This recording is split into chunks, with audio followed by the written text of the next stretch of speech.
고객님, 이 카드는 도난 신고로 거래가 완전히 정지된 상태입니다. 당장 1,200만 원 결제 안 하시면 음식 다 빼고 경찰 부르겠습니다. 5성급 최고급 호텔 연회장, 100명이 넘는 손님들 앞에서 호텔 지배인의 차가운 목소리가 쩌렁쩌렁 울렸습니다. 조금 전까지만 해도 며느리 돈으로 비싼 칠순 잔치를 연다며 목에 깁스를 하고 동네방네 허세를 부리던 시어머니는 그 무서운 말을 듣자마자 다리가 풀려 바닥에 주저앉아 짐승처럼 오열하기 시작했습니다. 아이고, 내 며느리년이 내 돈 들고 튀었다. 나 좀 살려줘. 바닥을 뒹굴며 통곡하는 시어머니와 사색이 되어 영혼이 빠져나간 표정으로 멍 때리는 남편. 대체 이 가족에게 무슨 일이 있었던 걸까요?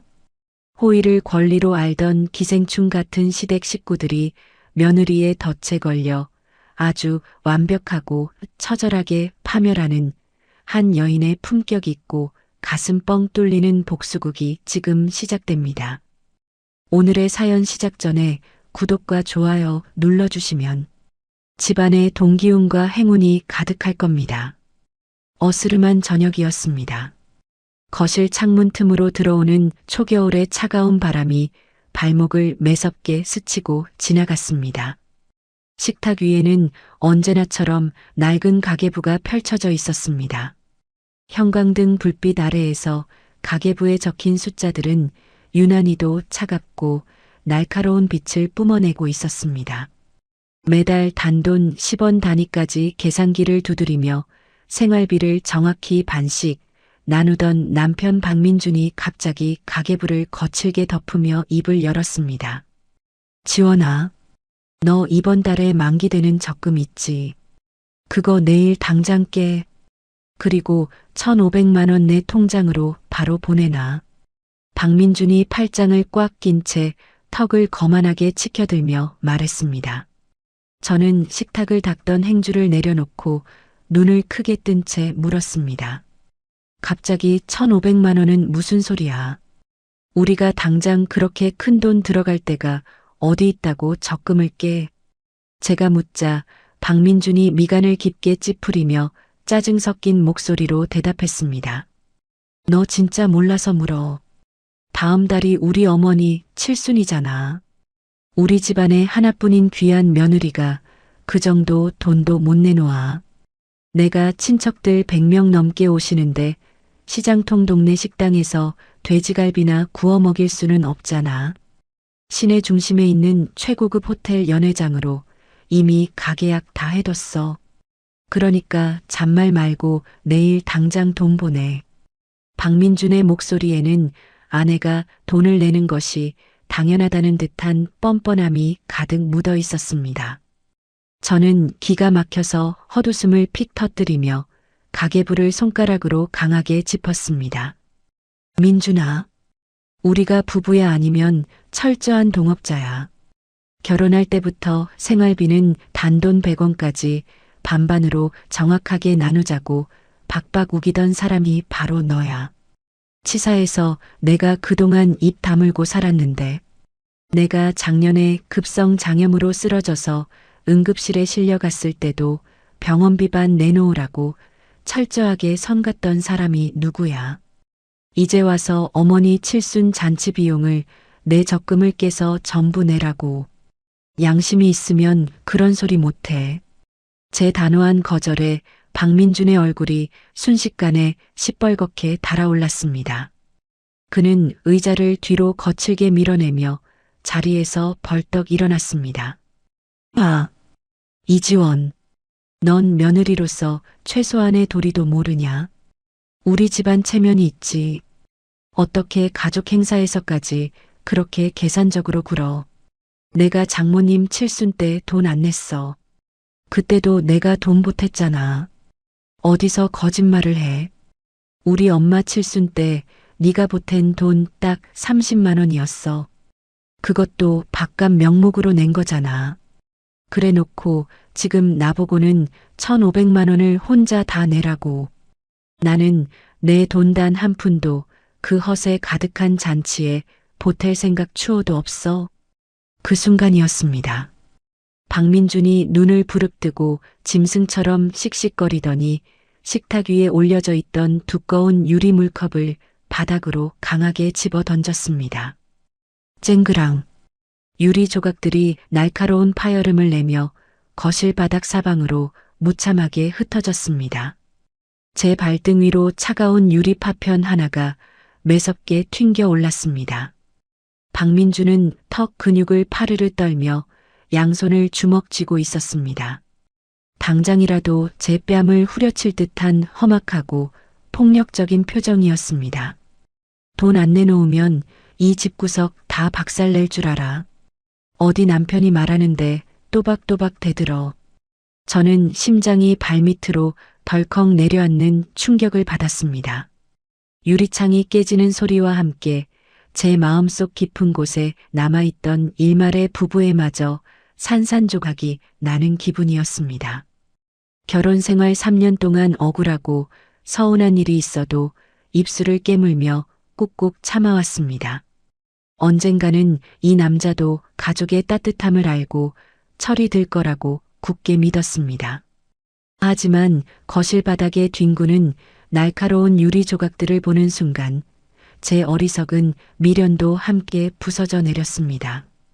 이 남자는 저를 인생을 함께할 반려자로 생각한 것이 아니라 그저 자신의 허영심을 채워줄 현금 인출기로 여겼던 것입니다.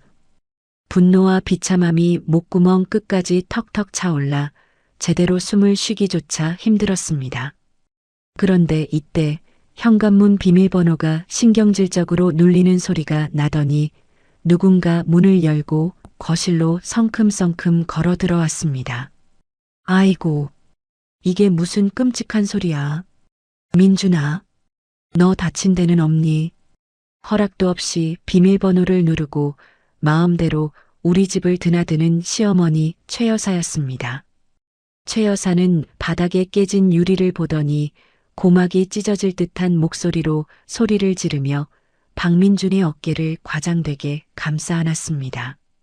그리고는 고개를 돌려 저를 향해 도끼를 가득 품은 눈초리를 쏘아보며 삿대질을 시작했습니다. 너 지금 우리 귀한 아들한테 무슨 미친 짓을 하는 거냐? 가정교육을 도대체 어떻게 엉망으로 받았길래 시험이 칠순에 1,000만 원도 안 쓴다고 악을 써? 네가 그러고도 사람년이냐? 최 여사의 얇은 입술 사이로 날 선 말들이 폭포수처럼 쏟아졌습니다. 저는 당황한 마음을 진정시키며 사실을 바로잡으려 애썼습니다. 어머님, 민준이가 화를 내면서 먼저 컵을 던졌어요. 그리고 저희 부부 돈 관리는 처음부터 철저하게 각자 반씩하기로 약속하고 시작한 일이에요. 1,500만 원은 저한테 너무 큰 돈이에요. 제가 차분하게 논리적으로 설명하려 했지만 최 여사는 눈을 까집으며 제 말을 잔인하게 잘라버렸습니다. 시끄럽다. 일찍 교통사고로 돌아가신 내 부모가 너한테 돈 아끼고 꽁쳐두는 법만 가르치고 시부모 하늘처럼 모시는 법은 안 가르치더냐? 어미 아비 없이 홀로 자란 티를 이렇게 천박하게 내는구나. 당장 내 아들 앞에서 무릎 꿇고 눈물 흘리며 사과하지 못해. 어디서 시험이 말해 꼬박꼬박 말대꾸야. 순간 제 머릿속이 새하얗게 변하며 온몸의 피가 얼음장처럼 차갑게 식어버렸습니다. 저를 세상 누구보다 깊은 사랑으로 키워주시고 갑작스러운 사고로 허망하게 세상을 떠나신 부모님이었습니다. 제 아버지는 생전에 항상 남에게 베풀고 양보하며 살라고 가르치셨던 참으로 따뜻한 분이셨습니다. 그런 부모님을 입에 담지도 못할 저급한 말로 짓밟고 모욕하다니요. 두 주먹을 꽉 쥔 제 손톱이 손바닥 살점을 파고들어 붉은 피가 맺힐 지경이었습니다.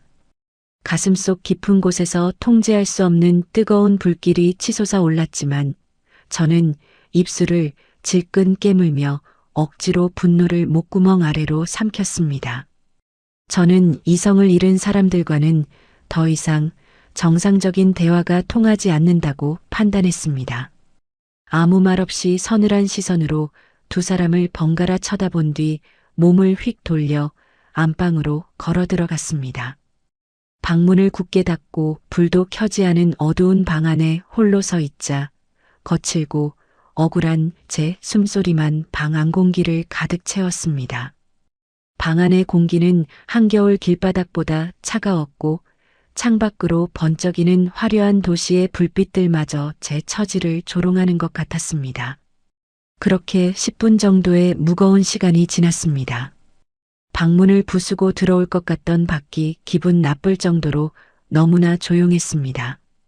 불안한 예감이 등골을 타고 흘러내렸습니다. 저는 조심스럽게 안방 방문을 아주 살짝 열고 좁은 문틈으로 거실 상황을 숨죽여 엿보았습니다. 소파에 엉덩이를 걸치고 앉아 있는 박민준의 손에는 낯익은 물건이 들려 있었습니다. 제가 아까 식탁 위에 잠금을 풀고 깜빡 두고 온 제 휴대전화였습니다. 박민준의 뱀 같은 눈동자가 화면을 이리저리 빠르게 훑고 있었고 그의 굵은 손가락이 미친 듯이 화면을 다급하게 두드리고 있었습니다.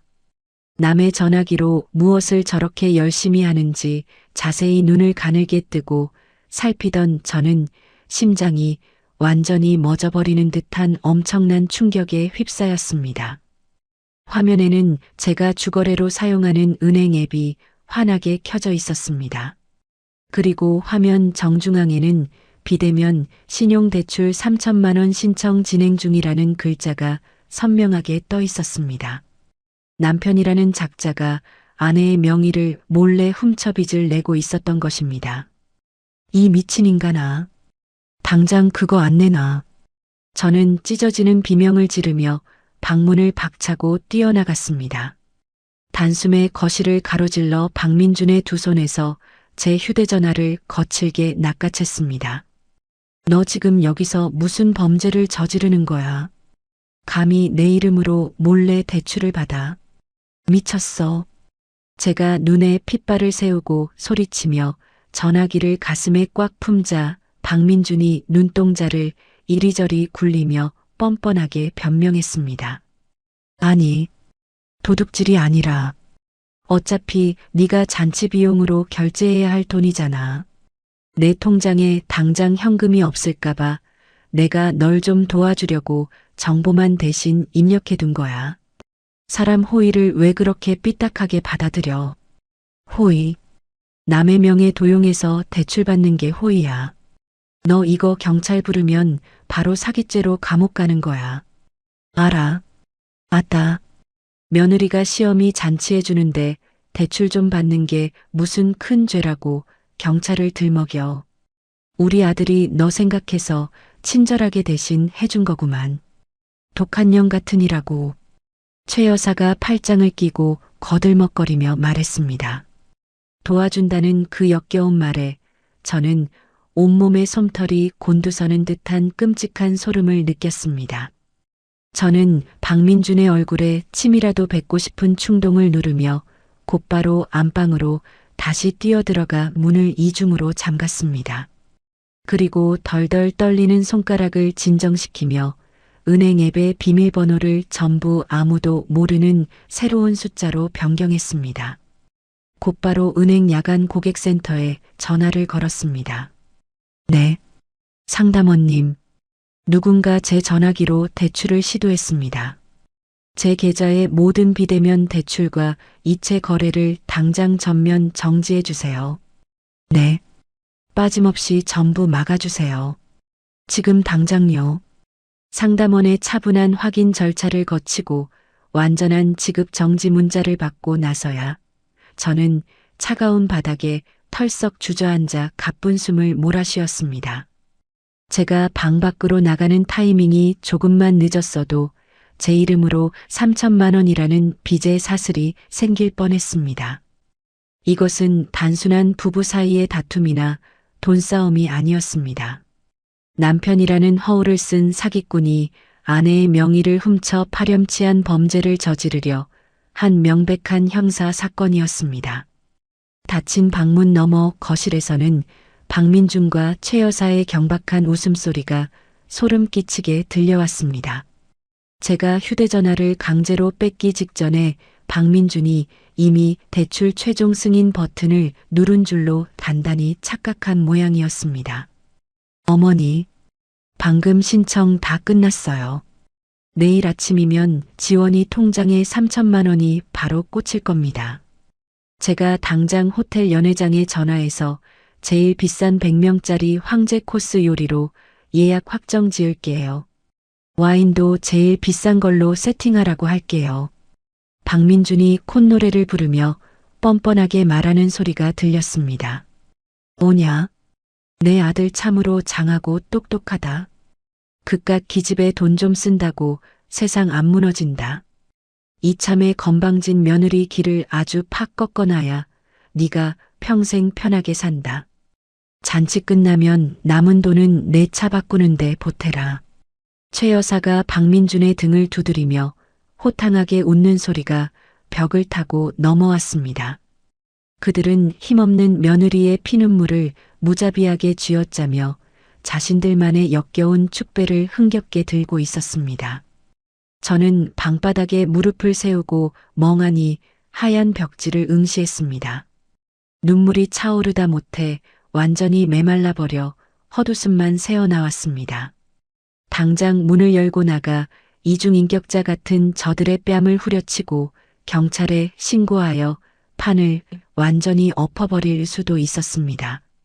하지만 그렇게 가볍게 끝내버리면 저 악마 같은 사람들은 그저 이번에는 운이 없었다며 벌금 몇 푼 내고 뻔뻔하게 다시 일어날 것입니다. 저는 자리에서 조용히 일어났습니다. 흔들리던 제 눈빛은 심해의 바닥처럼 차갑게 가라앉았고 복잡했던 머릿속은 겨울 아침의 얼음처럼 차갑고 투명해졌습니다. 저는 방구석에 설치해둔 거실 감시 카메라 앱을 조용히 열었습니다. 방금 전 박민준이 식탁에서 유리컵을 집어 던지며 폭력을 행사한 끔찍한 장면, 최 여사가 저희 부모님을 들먹이며 패륜적인 폭언을 쏟아낸 생생한 음성, 그리고 박민준이 제 전화기를 훔쳐 비대면 대출을 시도하던 찌질한 화면까지 모두 완벽한 영상으로 녹화되어 있었습니다. 저는 이 모든 명백하고 치명적인 증거들을 제 개인 보안 인터넷 저장소에 조용하고 안전하게 전송했습니다. 상대의 목숨줄이 될 증거를 차곡차곡 모으는 제 손길은 이제 조금의 떨림도 없이 무서울 정도로 단호했습니다. 저는 거울을 보며 화장대를 짚고 섰습니다. 헝클어진 머리카락을 단정하게 빗어 넘겼습니다. 창백해진 입술을 꽉 깨물어 붉은 생기가 돌게 하고 눈꼬리를 살짝 밑으로 내려 세상에서 가장 순종적이고 남편에게 겁먹은 불쌍한 아내의 표정을 완벽하게 지어 보였습니다. 철컥. 안방 문을 부드럽게 열고 거실로 천천히 걸어나갔습니다. 호텔 담당자와 통화를 마치고 의기양양하게 소파에 기대어 저를 승리자처럼 바라보는 박민준과 최 여사를 향해 저는 나지막하고 부드러운 목소리로 입을 열었습니다. 어머님, 민준아, 제가 아까는 혼자 너무 짧게 생각했어요. 집안의 큰어른이신 어머님 칠순인데 당연히 유일한 며느리인 제가 빚을 내서라도 전적으로 신경 써야죠. 잔치 비용 1,500만 원, 내일 아침에 제 카드로 전액 기분 좋게 결제할게요. 아까는 정말 죄송했습니다. 제 완벽한 거짓 항복 선언에 박민준과 최 여사의 입가에 탐욕스럽고 비열한 미소가 짙게 번져갔습니다. 그들은 다가올 끔찍한 파멸은 꿈에도 모른 채 저의 속임수에 완벽하게 속아 넘어갔습니다. 은행에서 제 명의를 훔치려던 남편의 시도를 막아낸 다음 날 아침이었습니다. 거실에는 아직 밤새 식은 차가운 공기가 무겁게 내려앉아 있었습니다. 창밖으로 뿌연 아침 햇살이 잿빛으로 스며들었지만 제 마음속은 칠흑 같은 어둠뿐이었죠. 제가 주방에서 차가운 물을 한 잔 마시고 있을 때 안방 문이 부서질 듯 거칠게 열렸습니다. 시어머니 최 여사가 쿵쿵거리는 요란한 발소리를 내며 거실로 튀어나왔습니다. 최 여사의 손에는 100명의 손님 이름이 빼곡하게 적힌 두꺼운 명단과 식당 연회장 계약서가 들려 있었습니다. 최 여사가 씩씩거리며 다가오더니 종이 뭉치를 제 가슴팍으로 신경질적으로 집어 던지며 소리쳤습니다. 이것 봐라. 1인당 밥값이 15만 원짜리 최고급 식당이다. 당장 예약금 300만 원 먼저 결제해. 최 여사가 턱을 꼿꼿하게 쳐들고 당당하게 요구했습니다. 종이 뭉치가 제 가슴을 막고 차가운 거실 바닥으로 흩어졌습니다. 어젯밤 제가 완전히 굴복했다고 굳게 믿은 최 여사의 주름진 얼굴에는 오만함과 승리감이 가득했습니다. 저는 속으로 끓어오르는 붉은 분노를 삼키며 애써 시선을 아래로 내리깔았습니다. 제가 대답 없이 바닥에 떨어진 계약서를 물끄러미 바라보자 방문에 기대어 서 있던 박민준이 코웃음을 쳤습니다. 박민준은 자기 바지 주머니에서 빳빳한 종이 영수증 여러 장을 꺼내더니 제 얼굴을 향해 훌훌 날려보냈습니다. 종이들이 공중에서 팔랑거리며 제 발밑으로 힘없이 떨어졌습니다. 아, 이지원. 바닥에 떨어진 거 잘 주워서 읽어봐. 이번 달 아파트 관리비랑 도시가스 요금 청구서야. 네가 어제 처음부터 돈 안 낸다고 고집 부려서 내 기분 완전히 잡쳤잖아. 그러니까 이번 달 공과금은 네가 전부 다 알아서 내. 박민준이 짝다리를 짚고 서서 비열하게 웃으며 말했습니다. 자기가 매달 내던 공과금 통장 잔고를 일부러 싹 비워버리고 저에게 치사한 안갚음을 하는 것이었습니다. 단돈 10원짜리 하나까지 손해보지 않으려는 그 옹졸하고 찌질한 행동에 저는 헛구역질이 왈칵 솟구칠 지경이었습니다. 어떻게 한 이불을 덮고 자는 남편이라는 작자가 이렇게까지 밑바닥일 수 있을까요? 저는 바닥에 떨어진 영수증을 주워들며 주먹을 꽉 쥐었습니다. 손끝이 파르르 떨렸지만 저는 입술을 질끈 깨물며 억지로 고개를 끄덕였습니다. 알았어. 공과금 내가 다 낼 테니까 걱정하지 마. 어머님 잔치 예약금도 이따가 저녁에 확실하게 결제할게. 제가 굽히고 순순히 대답하자 두 사람은 기고만장한 표정으로 콧노래를 부르며 방으로 돌아갔습니다. 그들의 등 뒤로 저는 서늘하고 무서운 빛을 뿜어냈습니다. 그들의 뻔뻔함에 질려버린 저는 그날 오전 박민준이 콧노래를 부르며 출근하자마자 곧바로 행동을 시작했습니다.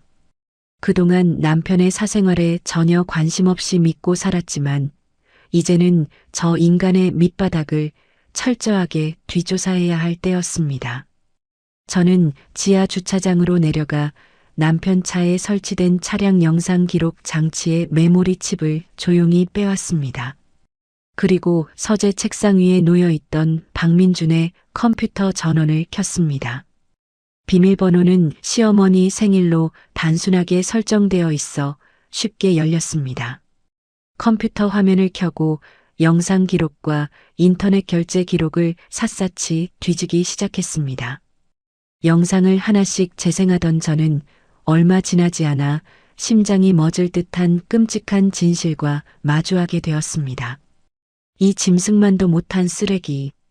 저는 화면을 보며 두 손으로 입을 꽉 틀어막았습니다. 스피커를 통해 흘러나오는 소리는 제 귀를 의심하게 만들 정도로 역겨웠습니다.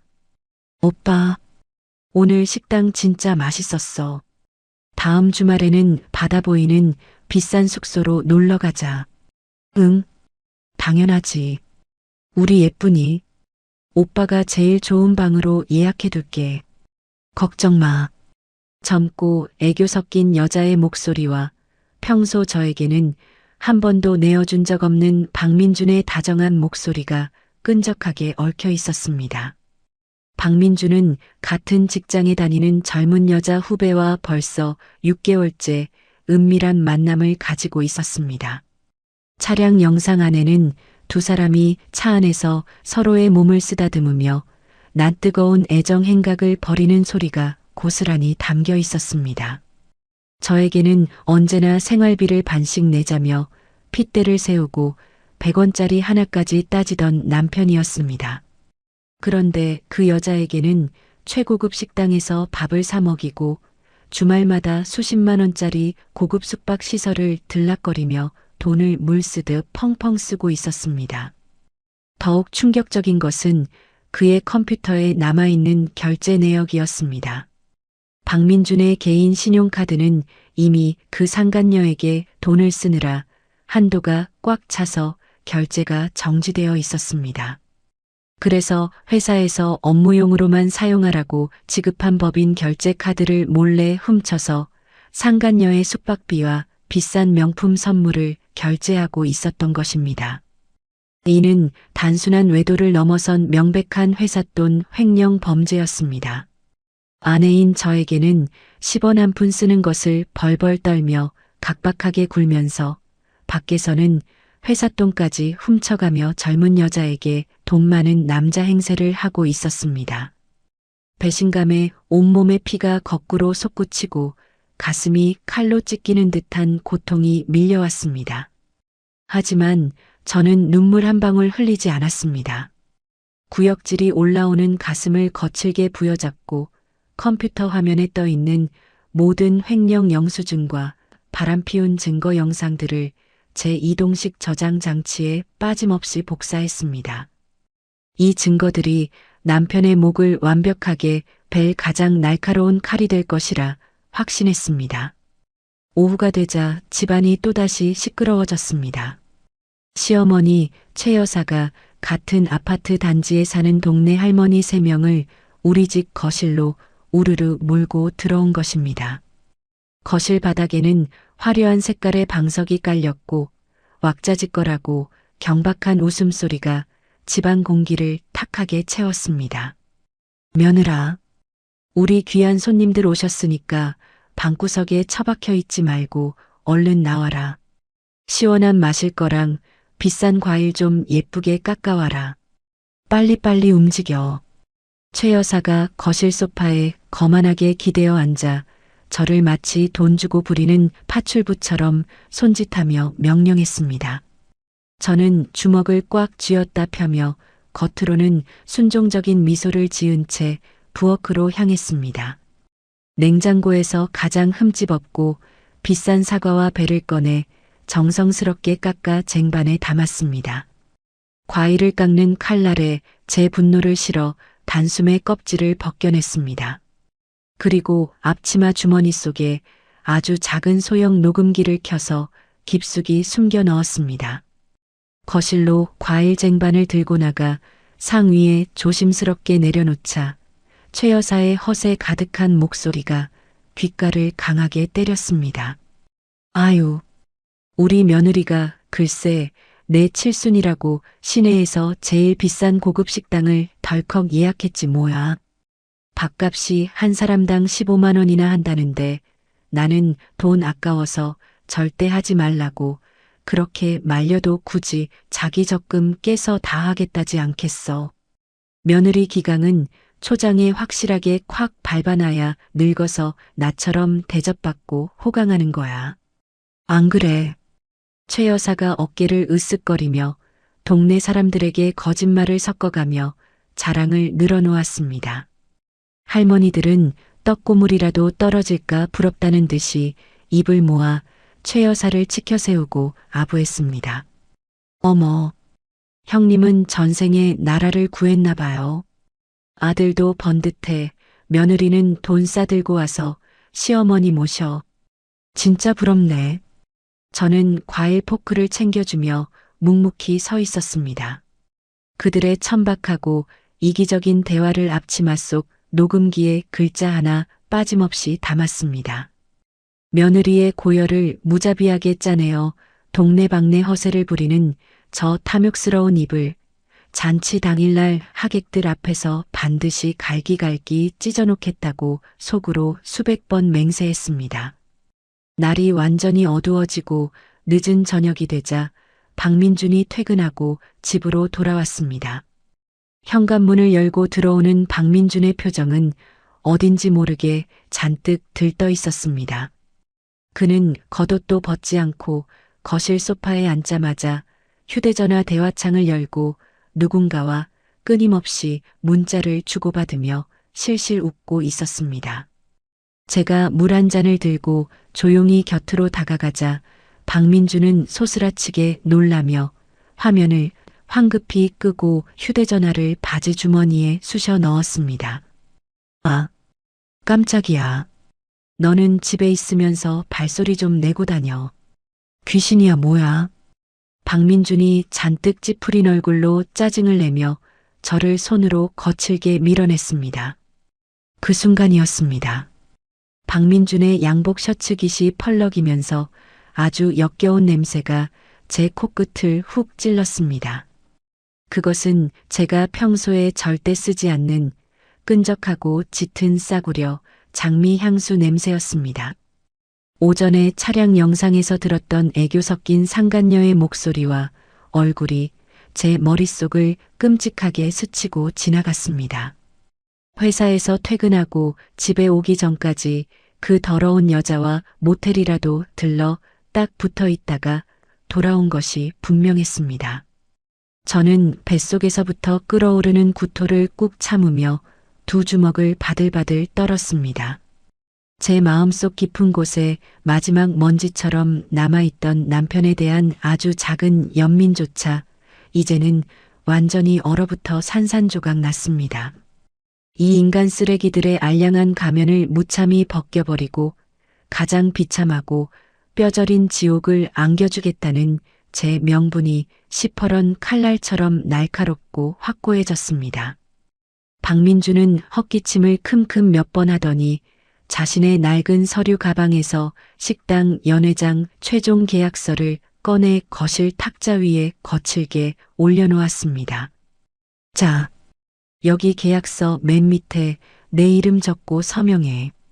그리고 예약금 300만 원 내 신용카드로 지금 당장 결제해. 늦으면 예약 취소된대. 박민준이 탁자를 손가락으로 툭툭 치며 고압적인 명령조로 말했습니다. 안방에서 텔레비전을 보며 누워있던 최 여사도 박민준의 목소리를 듣고 어느새 쪼르르 달려 나와 제 옆에 바짝 붙어 섰습니다. 두 사람의 번들거리는 눈동자는 남의 돈에 굶주린 짐승처럼 탐욕스럽게 번쩍이고 있었습니다.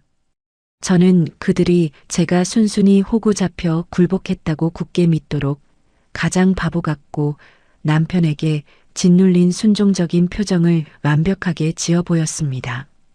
아무런 반항도 한숨도 쉬지 않고 탁자 앞으로 다가가 볼펜을 집어들었습니다. 알았어. 어머님 칠순 잔치인데 이 정도 돈은 제가 기분 좋게 다 결제할게요. 걱정 마세요. 저는 남편과 시어머니가 뚫어져라 빤히 지켜보는 앞에서 연회장 계약서에 제 이름을 또박또박 흔들림 없이 적었습니다. 그리고 제 지갑에서 신용카드를 꺼내어 숙박업소 결제 번호를 제 휴대전화 화면에 천천히 입력했습니다. 결제 완료라는 글자와 함께 띠링하는 알림음이 거실에 울려 퍼졌습니다. 그 소리를 듣자마자 박민준과 최 여사는 서로 마주보며 입이 귀에 걸리도록 찢어지게 환호성을 질렀습니다. 아이고, 우리 며느리 최고다 최고야. 진작 이렇게 굽히고 좋게 좋게 돈 내놓으면 집안이 얼마나 평화롭고 좋니? 이제야 네가 사람 구실을 좀 하는구나. 최 여사가 제 등을 기분 나쁘게 쓸어내리며 가식적이고 경박한 웃음을 지었습니다. 박민준도 거만한 표정으로 자신의 턱을 만지며 덧붙였습니다. 그래, 진작 이렇게 나오지. 아내 노릇, 며느리 노릇 제대로 하니까 이렇게 칭찬받고 좋잖아. 나머지 잔금 1,200만 원도 잔치 당일날 잊지 말고 내 카드로 전부 현장에서 싹 다 결제해라. 딴소리 하지 말고. 그들의 역겨운 환호와 참을 수 없는 냄새를 뒤로 한 채 저는 조용히 고개를 끄덕이고 자리에서 일어나 화장실로 걸어 들어갔습니다. 문을 굳게 걸어 잠그고 세면대 앞에 차가운 거울을 마주 보았습니다. 거울 속 제 얼굴은 억눌린 분노와 지독한 비애로 하얗게 굳어 있었습니다. 하지만 제 맑은 눈동자만큼은 사냥감의 목덜미를 포착한 굶주린 호랑이처럼 붉고 매섭게 빛나고 있었습니다. 저는 덜덜 떨리는 손으로 변기물을 시원하게 내렸습니다. 싸. 거센 물소리가 화장실 안을 쩌렁쩌렁하게 울렸습니다. 저는 그 거친 물소리에 제 목소리를 완벽하게 숨긴 채 참았던 서늘하고 통쾌한 조소를 미친 듯이 터뜨렸습니다. 웃어. 지금 마음껏 실컷 웃어더라. 너희들의 그 알량하고 천박한 웃음소리가 길바닥에 나앉은 짐승의 피눈물로 바뀌는 데는 그리 오랜 시간이 걸리지 않을 테니까. 저는 얼음장처럼 차가운 수돗물을 틀어 제 두 손을 붉어질 때까지 박박 씻어냈습니다. 저 방문 밖에서 제 돈으로 열릴 허세 가득한 잔치를 상상하며 춤을 추고 있는 악마들.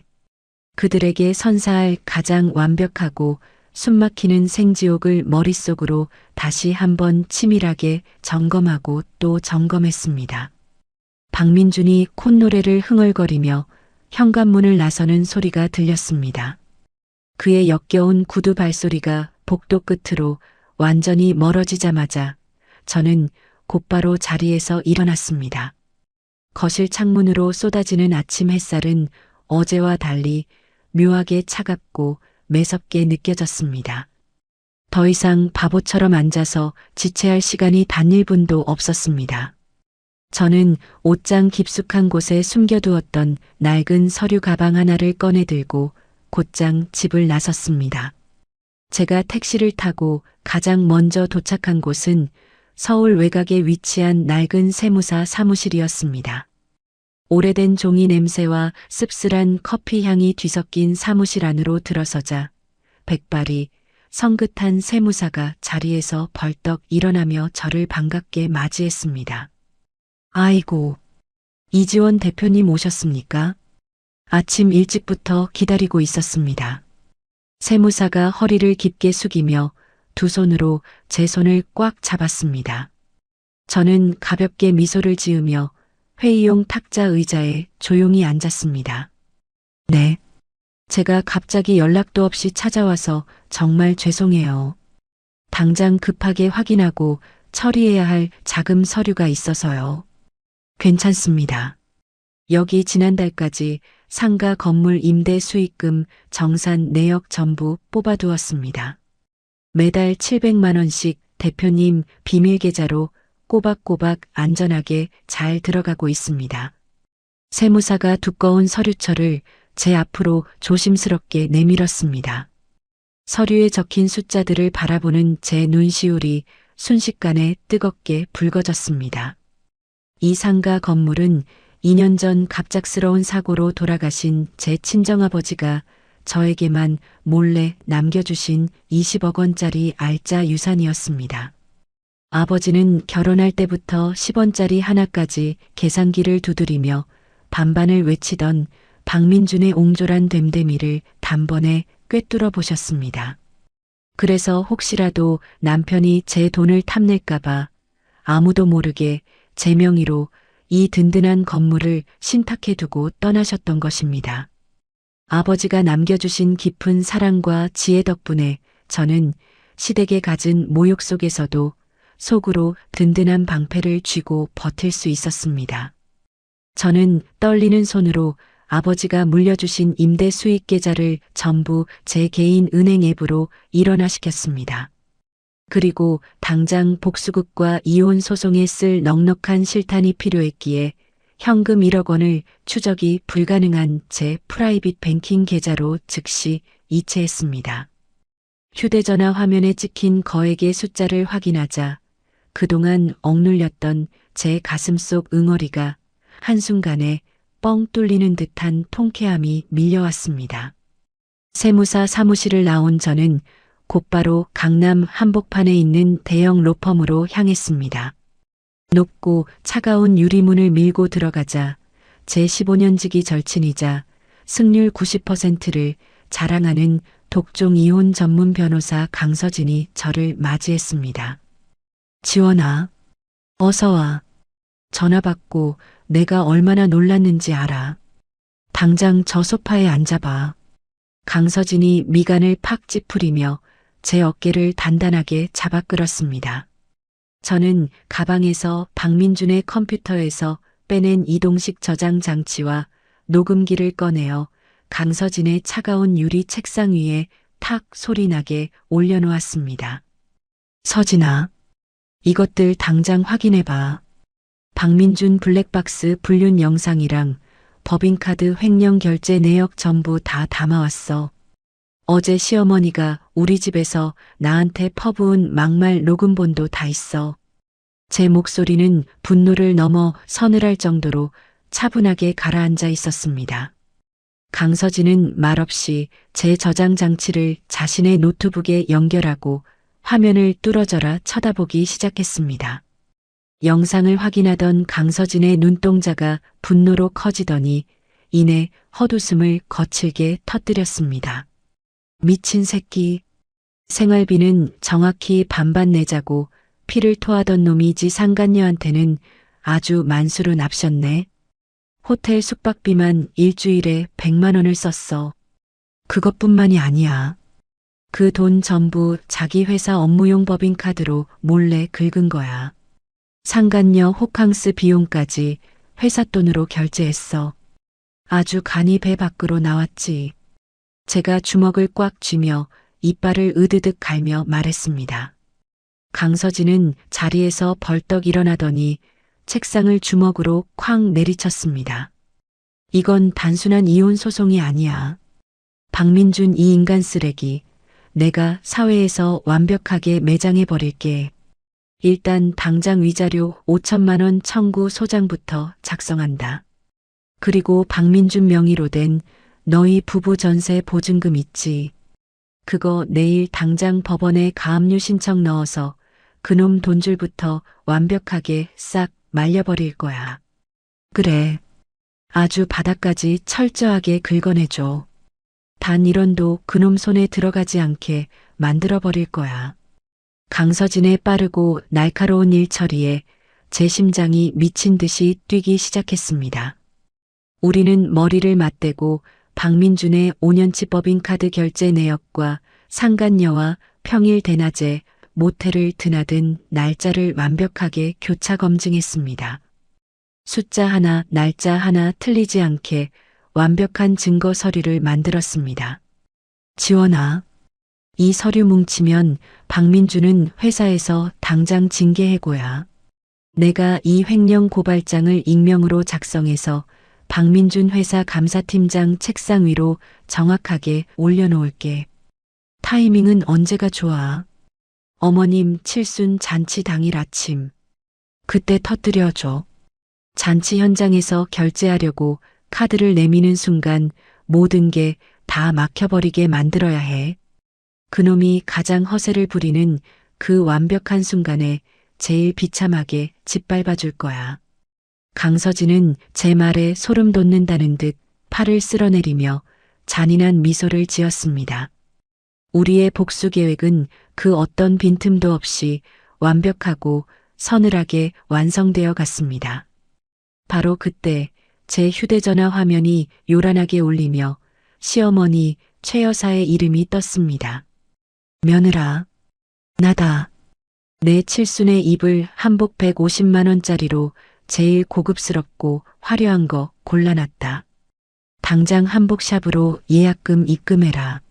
남들 보는 눈이 있는데 촌스러운 거 입을 수는 없잖아. 수화기 너머로 들려오는 최 여사의 뻔뻔하고 강압적인 목소리에 저는 헛웃음을 삼켰습니다. 저는 강서진을 향해 한쪽 눈을 찡긋 감아 보인 뒤 세상에서 가장 나긋나긋한 목소리로 대답했습니다. 네, 어머님. 제가 알아서 다 기분 좋게 결제해 놓을 테니까 걱정 마시고 당일날 샵으로 가셔서 예쁘게 입으시기만 하세요. 제가 최고로 모실게요. 제가 순순히 대답하자 최 여사는 만족스러운 콧소리를 내며 전화를 툭 끊어버렸습니다.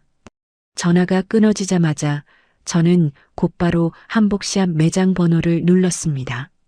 여보세요. 거기 청담동 한복샵이죠. 저 방금 옷 맞추고 간 최 여사 며느리 되는 사람인데요. 방금 예약한 150만 원짜리 한복대요. 지금 당장 전부 취소해 주세요. 네. 고객님, 갑자기 취소하시는 이유가 있으신가요? 사정이 생겨서 잔치를 안 하게 됐어요. 그러니까 전액 환불 처리해 주시고요. 잔치 당일날 저희 시어머니가 혹시라도 매장에 찾아가시더라도 이미 며느리가 취소했다고 정확하게 말씀해 주시고 절대 옷 내어주시면 안 됩니다. 아시겠죠? 네, 알겠습니다. 취소 처리 완료해 드렸습니다. 매장 직원의 대답을 듣는 순간 제 가슴 속에 맺혀 있던 체증이 싹 씻겨 내려가는 듯 했습니다. 잔치 당일 화려한 한복을 기대하며 매장에 들어섰다가 문전박대당하고 길거리에서 발을 구를 최 여사의 당황한 얼굴이 눈앞에 선명하게 그려졌습니다. 로펌을 나선 저는 해가 뉘엿뉘엿 지기 시작할 무렵 다시 집으로 돌아왔습니다. 거실에는 붉은 노을이 깊게 스며들어 텅 빈 집안을 쓸쓸하게 비추고 있었습니다. 저는 안방으로 들어가 커다란 여행용 캐리어를 침대 위에 활짝 펼쳤습니다. 옷장에서 제가 평소에 즐겨 입던 깨끗한 옷가지 몇 벌과 세면도구를 차곡차곡 챙겨 넣었습니다. 그리고 화장대 서랍 가장 깊은 곳에 보관해 두었던 친정어머니의 낡은 옷반지와 가족 사진을 소중하게 꺼내 가방 한 구석에 깊숙이 밀어 넣었습니다. 그 반지를 만지는 순간 손끝이 미세하게 떨렸지만 저는 굳게 입술을 다물었습니다. 박민준이 사준 값싼 물건들이나 시댁에서 억지로 떠넘긴 잡동사니들은 단 하나도 가방에 넣지 않았습니다. 이 집구석에 남겨진 제 흔적이라고는 오직 바닥에 떨어진 제 머리카락 몇 가닥뿐이었습니다. 저는 남편과 시어머니가 잔치 당일까지 제 부재를 전혀 눈치채지 못하도록 화장대 위에 로션통의 방향이나 침대 위 이불의 주름까지 평소와 완벽하게 똑같이 세팅해 두었습니다. 가방 지퍼를 굳게 채우고 현관문 앞에 섰습니다. 집안을 마지막으로 휙 둘러보는 제 시선에는 그 어떤 아쉬움이나 미련도 남아있지 않았습니다. 3년 동안 저를 갉아먹고 병들게 했던 이 지옥 같은 공간과 영원히 작별할 시간이었습니다. 저는 현관문 손잡이를 힘차게 밀고 밖으로 걸어 나왔습니다. 쾅! 무거운 철문이 등 뒤에서 닫히는 소리가 제 인생의 새로운 시작을 알리는 경쾌한 축포처럼 들렸습니다. 저는 이 집의 현관문 비밀번호를 제 머릿속에서 완벽하게 지워버렸습니다. 제가 캐리어를 끌고 도착한 곳은 바로 며칠 뒤 최 여사의 칠순 잔치가 열리게 될 시내 중심의 5성급 호텔이었습니다. 저는 호텔 로비로 당당하게 걸어 들어가 가장 꼭대기층에 위치한 비즈니스 스위트룸을 제 이름으로 직접 결제하고 체크인했습니다. 안내를 받아 들어간 스위트룸은 제 낡은 신혼집과는 비교도 할 수 없을 만큼 고급스럽고 넓었습니다. 대리석 바닥은 반짝였고 공기에서는 은은하고 고급스러운 허브향이 감돌았습니다. 저는 짐을 대충 한쪽에 밀어두고 거실 한쪽 벽면을 가득 채운 거대한 통유리창 앞으로 천천히 다가갔습니다. 창밖으로는 화려한 서울 도심의 야경이 별빛처럼 찬란하게 펼쳐져 있었습니다. 저는 냉장고에서 최고급 붉은 와인을 꺼내 투명한 유리잔에 가득 채웠습니다. 차가운 와인 잔의 질감이 제 뜨거운 손바닥을 차분하게 식혀주었습니다. 창밖에 눈부신 불빛들을 내려다보며 와인을 한 모금 깊게 넘겼습니다. 쌉싸름하고 묵직한 와인의 향이 입안 가득 퍼지며 제 얼어붙은 심장을 다시 뜨겁게 데워주었습니다. 저 아래 수많은 불빛 속 어딘가에서 남편과 시어머니는 여전히 제 돈으로 호의호식할 완벽한 승리를 착각하며 역겨운 웃음을 흘리고 있을 것입니다. 하지만 그들은 몰랐습니다. 자신들이 춤추고 있는 그 화려한 무대 바로 위 가장 높은 곳에서 제가 그들의 처절한 추락을 기다리며 숨을 죽이고 있다는 사실을 말입니다. 모든 덫은 완벽하게 깔렸고 사냥감은 스스로 그 덫을 향해 신나게 걸어 들어오고 있었습니다. 저는 와인 잔을 허공에 살짝 들어 올리며 입가에 서늘한 미소를 지었습니다. 다음 날 아침 스위트룸의 두꺼운 암막 커튼 틈새로 눈부신 아침 햇살이 쏟아져 들어왔습니다. 푹신한 호텔 침구에서 눈을 뜬 저는 지난 3년의 결혼 생활 중 가장 개운하고 가벼운 몸 상태를 느꼈습니다. 늘 아침 6시면 눈을 비비며 일어나 남편 박민준의 아침밥을 차리고 시어머니 최 여사의 잔소리 전화를 받아야 했던 지옥 같은 일상이 거짓말처럼 사라졌습니다. 은은한 허브향이 감도는 객실 공기를 깊게 들이마시며 자리에서 일어난 저는 거울 속 제 얼굴을 가만히 들여다보았습니다. 시집살이와 마음고생으로 늘 칙칙하고 그늘져 있던 얼굴에 묘한 생기와 도끼가 팽팽하게 돌아와 있었습니다. 아침 9시 정각 객실 초인종이 경쾌하게 울렸습니다. 문을 열자 검은색 정장을 빈틈없이 차려입은 절친이자 변호사인 강서진이 두꺼운 서류 가방을 들고 서 있었습니다. 지원아, 아침 일찍부터 미안해. 완벽한 폭탄을 완성해서 가져왔거든. 서진이 의미심장한 미소를 지으며 거실 테이블 위에 서류 뭉치를 툭 내려놓았습니다. 저는 커피를 2잔 내리며 서진의 맞은편 소파에 앉았습니다. 서진이 가방에서 서류를 하나씩 꺼내어 제 눈앞에 펼쳐 보이기 시작했습니다. 자, 확인해봐. 이건 박민준과 그 상간녀에게 청구할 위자료 3천만 원 소장 접수증. 그리고 이건 어제 말했던 너희 부부 전세 보증금 가압류 법원 결정문이야. 어제 오후 늦게 판사 서명까지 완벽하게 받아냈어. 서류에 찍힌 붉은색 법원 직인을 보는 순간 제 심장이 쿵쾅거리며 통쾌하게 뛰기 시작했습니다. 서진은 멈추지 않고 마지막 하얀색 봉투를 탁자 위로 쓱 밀어주었습니다. 그리고 이게 메인 이벤트지. 박민준 회사 감사팀장 앞으로 오늘 오후 2시에 정확히 배달될 익명의 횡령 고발장 최종본이야. 10원 단위까지 법인카드 유용 내역을 완벽하게 교차 검증해서 영수증 사본까지 싹 다 첨부했어. 이 서류 봉투가 열리는 순간 박민준의 숨통은 회사에서 완전히 끊어지는 거야. 고마워, 서진아. 네가 아니었으면 이 억울함을 어찌 다 풀었을까. 제가 콧등이 시큰해져 서진의 손을 꽉 잡자 서진이 제 손등을 툭툭 치며 호탕하게 웃었습니다. 친구 좋다는 게 뭐냐? 쓰레기 분리수거는 확실하고 완벽하게 해야지. 서진과 서류 검토를 마친 후 저는 객실 전화기를 들어 호텔 연회장 담당 매니저를 스위트룸으로 정중하게 호출했습니다.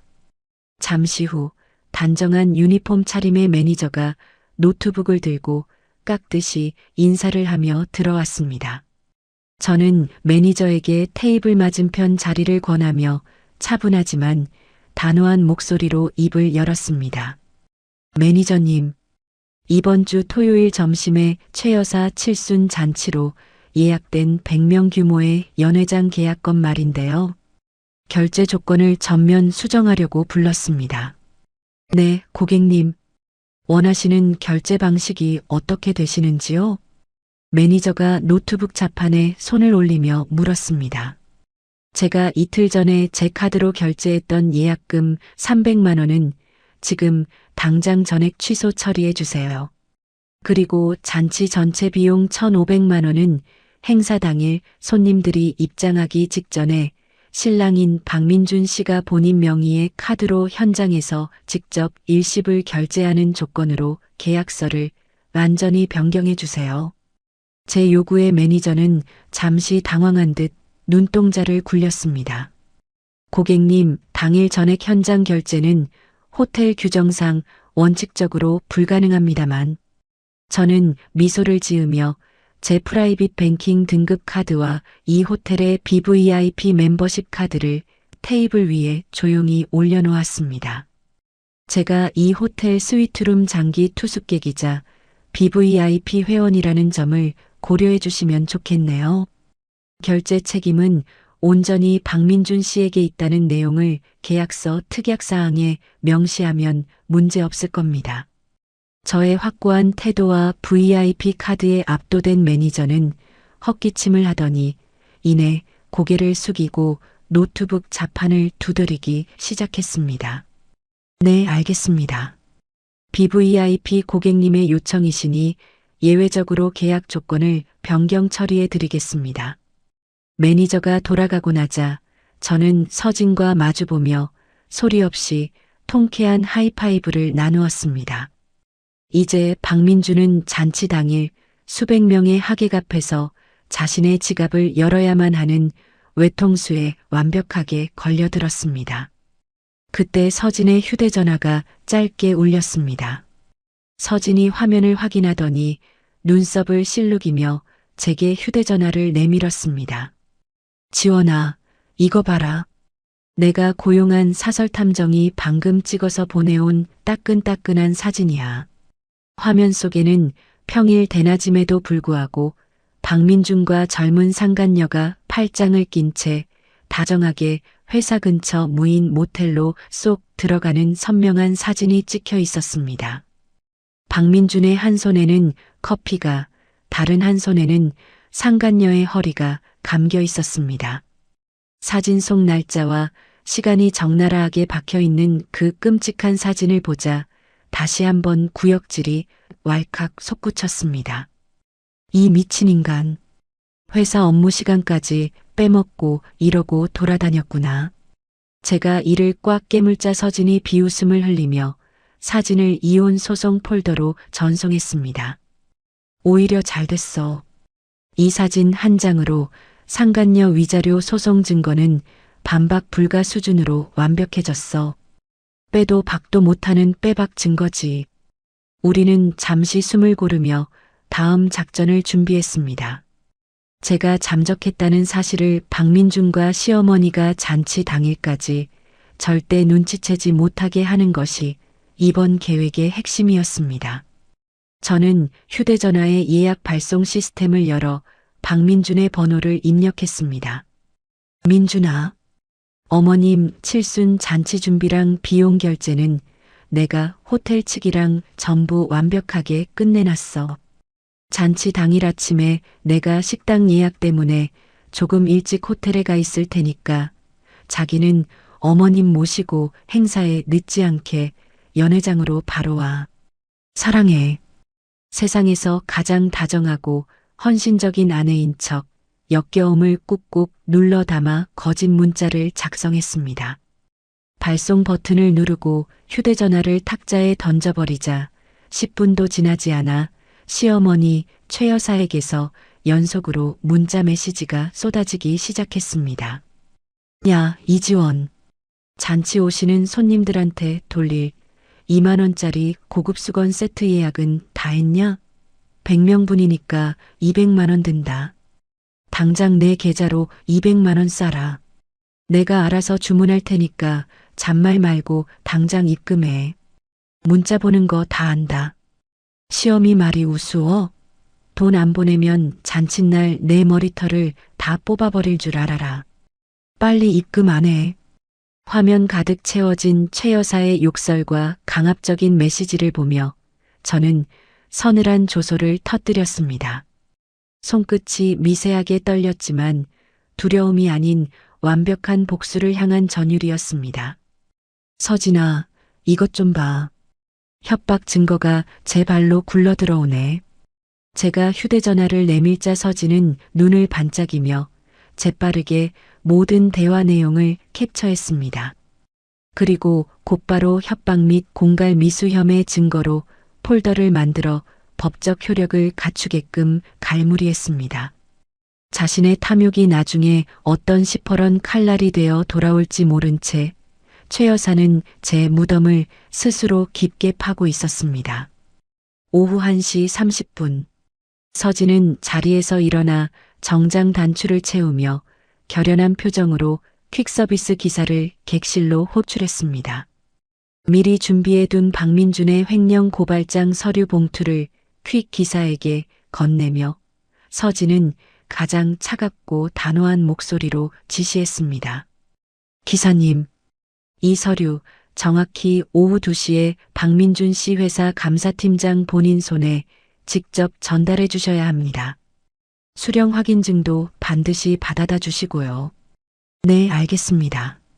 변호사님, 퀵 기사가 바람처럼 스위트룸을 빠져나가자 서진도 제게 가볍게 눈인사를 건네며 사무실로 돌아갔습니다. 객실에 혼자 남은 저는 거울 앞으로 다가갔습니다. 지난 3년간 시집살이와 남편의 반반 타령에 찌들어 미용실 한번 제대로 가지 못해 푸석해진 제 모습이 너무나 초라해 보였습니다. 저는 호텔 내 1층에 있는 가장 비싸고 고급스러운 뷰티 살롱으로 내려갔습니다. 3시간 동안 최고급 마사지와 헤어 세팅, 세련된 메이크업을 받았습니다. 촌스럽게 질끈 묶었던 머리는 우아한 웨이브로 변했고 생기 없던 입술에는 강렬하고 붉은빛이 감돌았습니다. 몸에 딱 맞는 고급스러운 검은색 투피스 정장을 차려입은 거울 속 여자는 더 이상 남편에게 짓눌려 살던 호구 이지원이 아니었습니다. 20억대 알짜 상가 건물의 당당한 소유주이자 자신을 망가뜨린 자들을 자비 없이 처단할 서늘한 심판자의 모습이었습니다. 스위트룸으로 돌아온 저는 마지막으로 가장 중요한 덫을 설치했습니다. 제가 고용한 사설탐정에게 전화를 걸어 칠순 잔치 당일 평범한 하객으로 위장하여 연회장에 잠입할 것을 지시했습니다. 탐정님, 잔치 당일 연회장 구석에 자리 잡으시고 스마트폰으로 영상 통화를 연결해서 제 태블릿 PC로 연회장 상황을 실시간 라이브로 중계해 주세요. 그들이 무너지는 모습을 제 두 눈으로 똑똑히 지켜봐야 하니까요. 걱정 마십시오, 대표님. 아주 생생하고 선명한 화질로 한 장면도 놓치지 않고 완벽하게 중계해 드리겠습니다. 통화를 마치고 저는 태블릿 PC를 거실 테이블 중앙에 세워두었습니다. 복수를 위한 모든 현실적이고 치명적인 덫이 톱니바퀴처럼 완벽하게 세팅되었습니다. 저는 창밖으로 서서히 붉게 물들어가는 저녁 하늘을 멍하니 바라보았습니다. 저 어딘가에서 박민준과 시어머니는 자신들의 허영심에 취해 잔치 당일 입을 옷을 고르며 낄낄거리고 있을 것입니다. 하지만 내일 점심 그들이 딛고 서 있는 허세의 무대는 가장 끔찍한 생지옥으로 변할 것입니다. 저는 탁자 위에 놓인 와인 잔을 가볍게 매만지며 깊고 평온한 침묵 속으로 빠져들었습니다. 마침내 시어머니 최 여사의 칠순 잔치 당일 점심시간이 밝았습니다. 호텔 스위트룸 거실 한가운데 놓인 태블릿 PC 화면이 환하게 켜졌습니다. 제가 하객으로 위장해 침투시킨 사설탐정이 보내오는 실시간 영상 통화 화면이었습니다. 화면 속 5성급 호텔 연회장 입구에는 화려한 생화 장식이 가득했고 그 앞에는 시어머니의 동네 지인들과 남편 박민준의 친척, 직장 동료 등 100여 명의 하객이 바글바글 몰려들어 북새통을 이루고 있었습니다. 저는 스위트룸의 푹신한 1인용 소파에 깊숙이 기대어 앉아 갓 내린 따뜻한 커피 잔을 손에 쥐었습니다. 커피의 쌉싸름한 향기가 코끝을 스쳤지만 제 심장은 터질 듯이 차갑고 빠르게 뛰고 있었습니다. 화면 한 구석에 우스꽝스러운 옷차림을 한 노인 한 명이 씩씩거리며 등장했습니다. 바로 시어머니 최 여사였습니다. 며칠 전 제가 몰래 대여를 취소해버린 탓에 오늘 아침 고급 한복샵에서 쫓겨난 최 여사는 급한 대로 시장통 대여점에서 5만 원을 주고 빌려 입은 듯한 촌스러운 구형진 분홍색 한복을 입고 있었습니다. 금박이 조잡하게 박힌 저고리는 사이즈마저 맞지 않아 헐렁거렸고 동네 친구들 사이에서 최 여사의 얼굴은 이미 붉은 토마토처럼 달아올라 있었습니다. 아니 형님, 며느리가 150만 원짜리 최고급 명품 한복 맞췄다고 그렇게 동네방네 자랑하더니 웬 시장바닥 각설이 옷을 입고 오셨어? 동네 부녀회장 할머니가 입을 삐죽거리며 대놓고 비꼬았습니다. 최 여사는 당황한 기색을 감추지 못하고 손부채질을 해대며 더듬거렸습니다. 아, 그게 우리 며느리가 예약 날짜를 착각하는 바람에 샵에서 옷이 딴 데로 갔지 뭐야. 어휴, 그 등신 같은 년이 오늘 아주 내 얼굴에 제대로 똥칠을 하네. 이따 오기만 해봐라. 아주 머리털을 다 뽑아버릴 테니까. 최 여사가 눈에 핏발을 세우고 이를 부득부득 갈며 허공에 대고 삿대질을 해댔습니다. 그 광경을 화면으로 지켜보던 저는 커피 잔을 입가로 가져가며 소리 없이 통쾌한 미소를 지었습니다. 허영심으로 똘똘 뭉친 인간이 사람들 앞에서 망신을 당할 때 나오는 저 비참하고 찌질한 변명. 이제 고작 시작일 뿐인데 벌써부터 저렇게 다리가 후들거려서야 앞으로 다가올 진짜 지옥을 어떻게 버틸지 궁금해졌습니다. 행사가 시작될 시간인 12시 30분이 다 되어갔지만 주인공인 며느리, 즉 저는 연회장 그 어디에도 나타나지 않았습니다.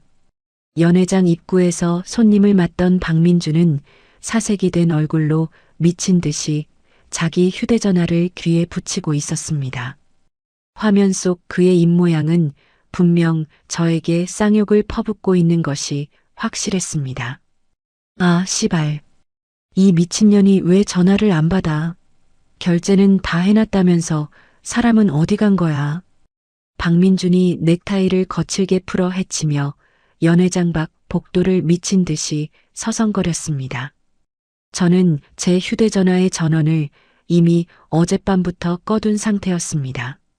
스위트룸의 완벽한 고요 속에서 그의 초조하고 절망적인 얼굴을 고화질 화면으로 감상하는 기분은 그 어떤 최고급 코스 요리보다도 달콤하고 짜릿했습니다. 가슴속 깊은 곳에서부터 묵은 체증이 뻥 뚫리며 시원한 사이다를 들이켠 듯한 쾌감이 온몸의 혈관을 타고 흘렀습니다.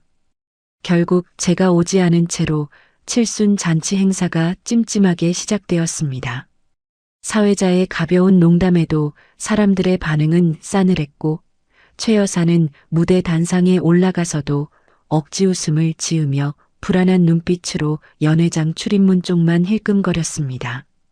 1인당 15만 원짜리 최고급 코스 요리의 첫 번째 전체 요리가 서빙되기 직전이었습니다. 연회장 뒤편에서 정장을 빼입은 호텔 지배인이 굳은 표정으로 걸어 나오더니 메인 테이블에 멍하니 앉아있는 박민준에게 다가갔습니다. 지배인은 허리를 살짝 굽히며 단호하고 사무적인 목소리로 결제를 요구했습니다. 박민준 고객님, 행사 시작 전에 계약된 잔금 1,200만 원, 현장 결제부터 진행해 주셔야 음식 서빙이 시작됩니다. 지배인의 말에 박민준은 콧방귀를 뀌며 거드름을 피웠습니다. 아, 참.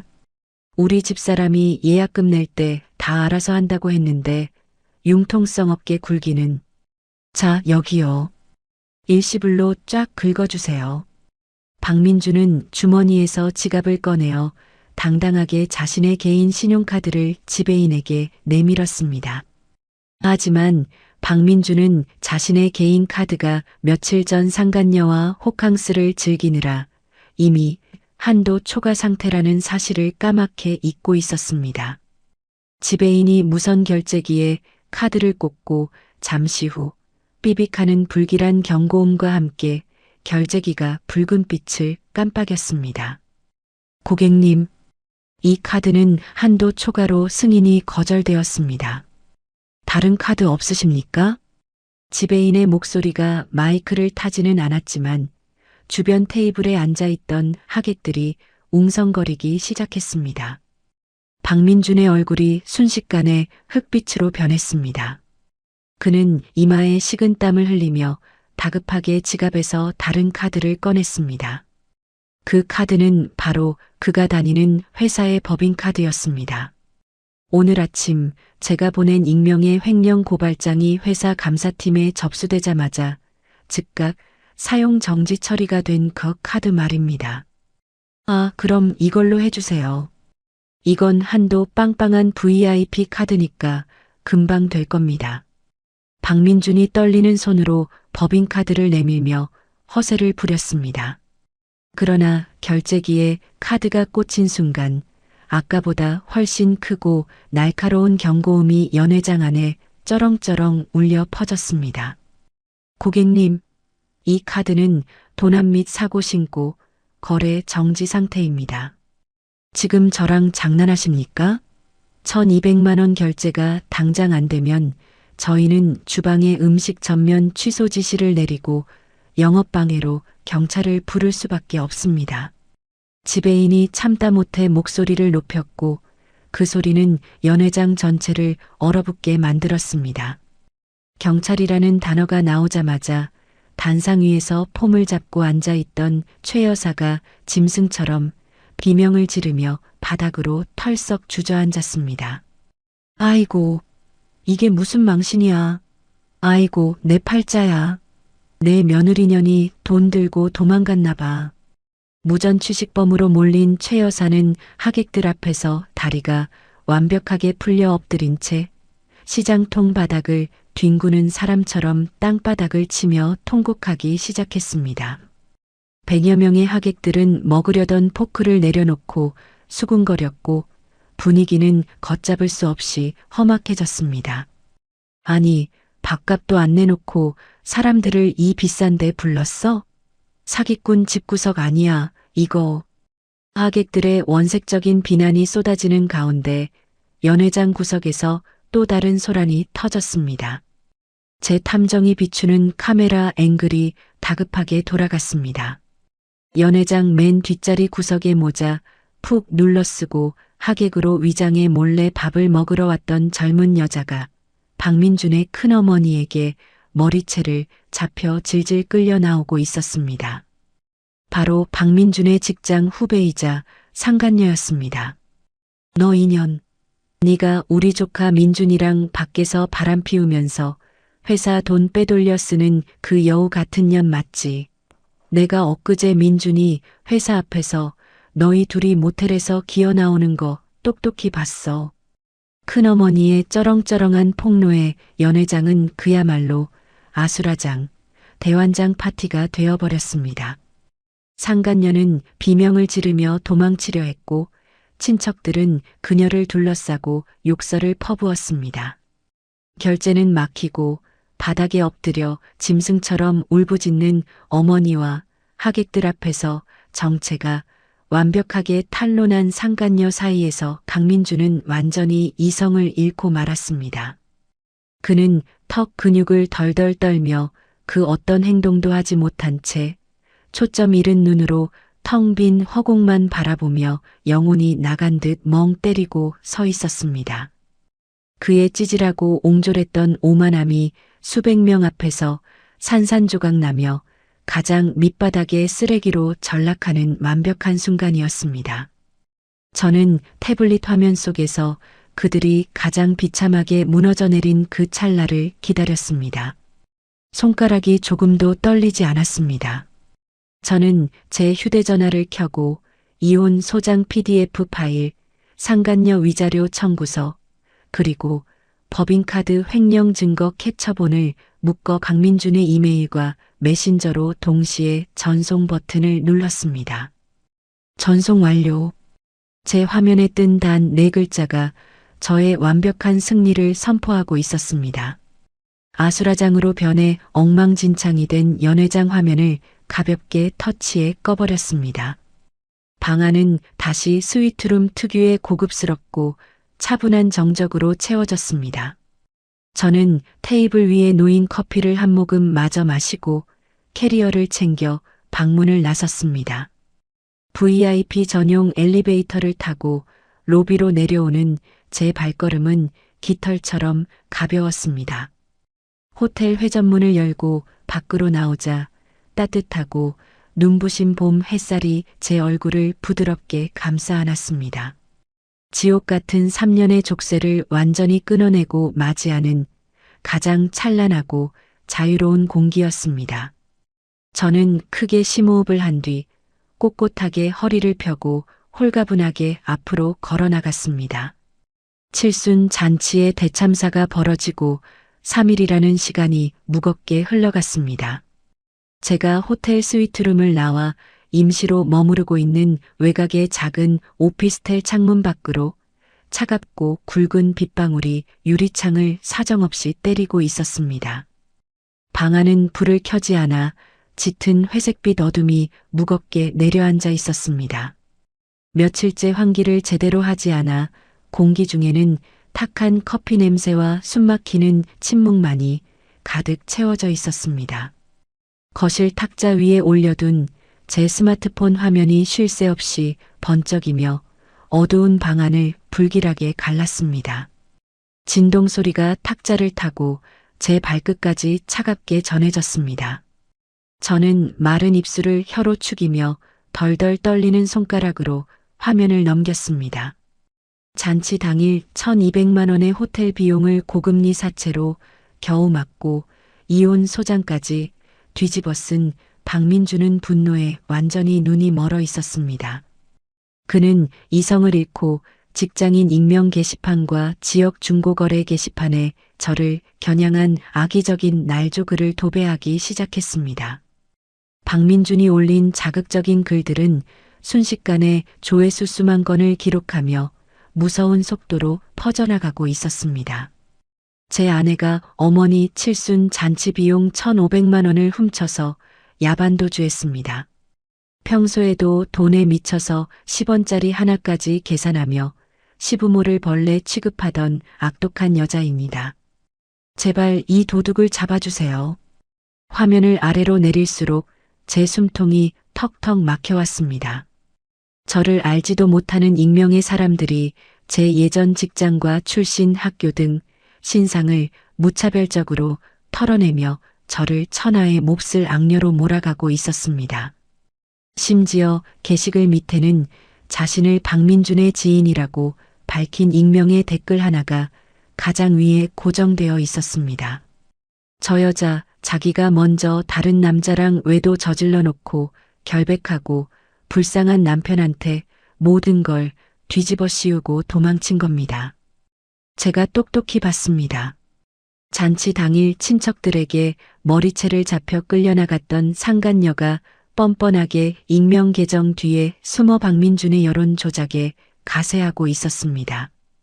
그때 휴대전화 화면이 번쩍이며 친정 쪽 큰아버지의 전화가 걸려왔습니다. 저는 심호흡을 크게 3번 반복하고 떨리는 목소리로 조심스럽게 전화를 받았습니다. 지원아, 너 도대체 밖에서 무슨 짓을 하고 다니는 거냐? 인터넷에 내 이름이랑 얼굴이 다 퍼졌어. 시어머니 칠순 돈 1,500만 원을 훔쳐서 도망갔다는 게 사실이냐? 큰아버지, 그거 다 박민준이 지어낸 새빨간 거짓말이에요. 제가 왜 그 사람 돈을 훔쳐요? 오히려 박민준이 제 휴대전화를 훔쳐서 3천만 원 대출을 받으려고 했단 말이에요. 아니 땐 굴뚝에 연기 나겠냐? 내 시어머니는 지금 충격받아서 병원에 입원까지 했다더라. 동네 사람들 보기 부끄러워서 내가 고개를 들고 다닐 수가 없어. 얼른 남편한테 돌아가서 싹싹 빌고 무조건 사과해라. 큰아버지의 매몰차고 차가운 목소리에 저는 눈앞이 아찔해졌습니다. 전화가 일방적으로 끊어지는 소리와 함께 제 가슴속 깊은 곳에서 서러움이 폭포수처럼 복복받쳐 올랐습니다.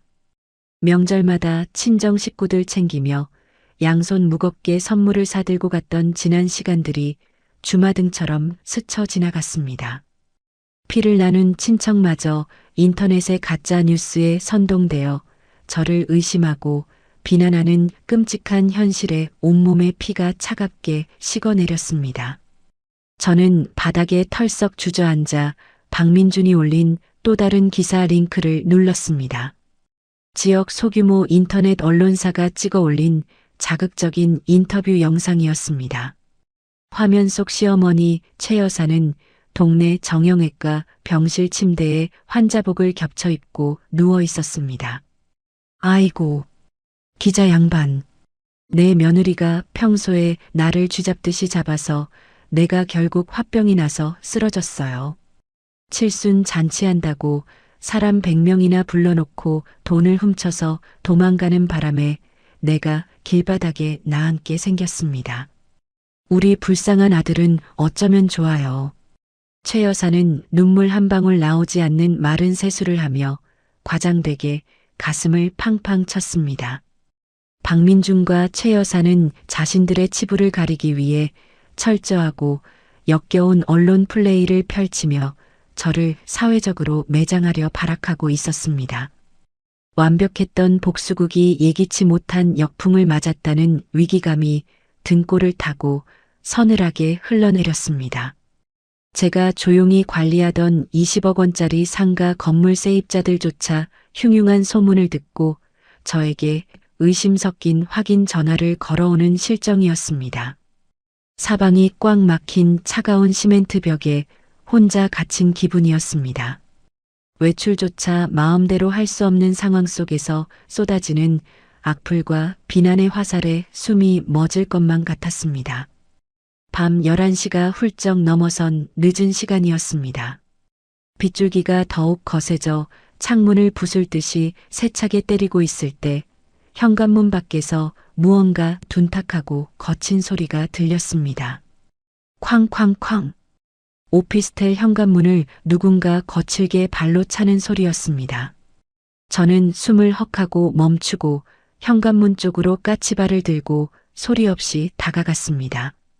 문에 달린 작은 렌즈를 통해 밖을 내다보자 빗물과 식은 땀에 흠뻑 젖은 박민준이 술에 잔뜩 취한 채 서 있었습니다. 그가 흥신소 심부름센터에 돈을 주고 제 임시 거처 주소를 기어코 알아내어 찾아온 것입니다. 아, 이지원. 당장 문 열어. 안에 숨어 있는 거 다 알아. 네가 감히 나한테 위자료 소송을 걸고 회사 감사팀에 투서를 넣어. 당장 고소 취하 안 하면 이 문 당장 부수고 들어가서 콱 죽여버릴 줄 알아. 박민준이 문고리를 미친 듯이 철컥거리며 끔찍한 살해 협박을 쏟아냈습니다. 그의 뱀 같은 눈동자는 붉게 충혈되어 있었고 입에서는 더러운 욕설과 술 냄새가 진동하고 있었습니다. 무거운 현관문이 덜컹거리며 크게 흔들릴 때마다 제 심장도 바닥으로 곤두박질 쳤습니다. 두 다리가 후들거리고 손바닥에는 차가운 식은 땀이 흥건하게 배어 나왔습니다. 당장이라도 문이 부서지고 저 악마 같은 인간이 뛰어들어올 것만 같은 지독한 공포가 엄습했습니다. 하지만 저는 뒤로 물러서지 않았습니다. 눈물을 거칠게 훔쳐내며 바들바들 떨리던 두 손을 꽉 쥐고 단단한 주먹을 말아쥐었습니다. 여기서 겁을 먹고 무너지면 저는 평생 저 쓰레기 같은 인간들의 발밑에서 억울한 도둑년으로 살아가야만 합니다. 저는 어두운 방구석으로 숨어 들어가는 대신 거실 한가운데에 꼿꼿하게 버티고 서서 휴대전화를 들어 강서진의 번호를 꾹 눌렀습니다. 서진아. 박민준이 흥신소 풀어서 지금 내 오피스텔 앞까지 찾아왔어. 술에 취해서 현관문을 부술 듯이 차면서 고소 취하 안 하면 죽여버리겠다고 난동을 피우고 있어. 인터넷에는 나를 돈 훔친 도둑년으로 만들어놨고 제가 이를 꽉 깨물고 상황을 전하자 수화기 너머로 강서진의 차갑고 이성적인 목소리가 들려왔습니다. 뭐라고? 이 미친 새끼가 진짜 겁도 없이 갈 때까지 가는구나. 지원아. 절대 겁먹지 말고 현관문 이중 잠금 장치 꽉 잠그고 거실 안쪽에 서 있어. 내가 지금 당장 경찰 대동하고 그리로 출발할 테니까 딱 10분만 버텨. 강서진의 단호하고 날카로운 목소리를 듣자 미친 듯이 요동치던 심장이 조금씩 차분하게 진정되었습니다. 밖에서 발길질을 해대는 박민준의 짐승 같은 발악은 저를 향한 위협이 아니라 자신의 목을 스스로 억제는 가장 멍청한 자폭행위였습니다. 저는 서진과 경찰을 기다리는 동안 거실 식탁 의자에 앉아 제 노트북 전원을 켰습니다. 손가락 끝의 떨림을 완벽하게 멈추기 위해 눈을 감고 크게 심호흡을 3번 반복했습니다. 그리고 인터넷 창을 띄워 박민준이 올린 모든 허위 선동글과 상간녀가 단 익명 악플들을 화면에 띄웠습니다. 최 여사의 가짜 병원 인터뷰 영상과 기사 인터넷 주소까지 하나도 빠짐없이 선명하게 화면을 캡처하고 복사하여 PDF 파일로 저장하기 시작했습니다. 폴더 이름은 허위사실, 유포 및 명예훼손 증거라고 또박또박 적어 넣었습니다. 이것은 저들의 뻔뻔한 업무방해죄와 무고죄를 법정에서 입증할 가장 완벽하고 치명적인 법적 증거를 채집하는 정교한 과정이었습니다. 이어서 제 개인 보안 클라우드 저장소에 접속했습니다. 박민준이 제 스마트폰을 훔쳐 3천만 원 비대면 대출을 시도하던 거실홈 카메라 영상 원본을 바탕화면으로 조심스럽게 꺼내 놓았습니다. 그리고 그가 상간녀의 허리를 감싸고 평일 대낮에 무인 모텔로 쏙 들어가는 선명한 사진, 1,000만 원이 훌쩍 넘는 회사법인카드를 유용한 영수증 결제, 내역 사본까지 완벽하게 하나의 큰 폴더에 압축하여 묶어두었습니다.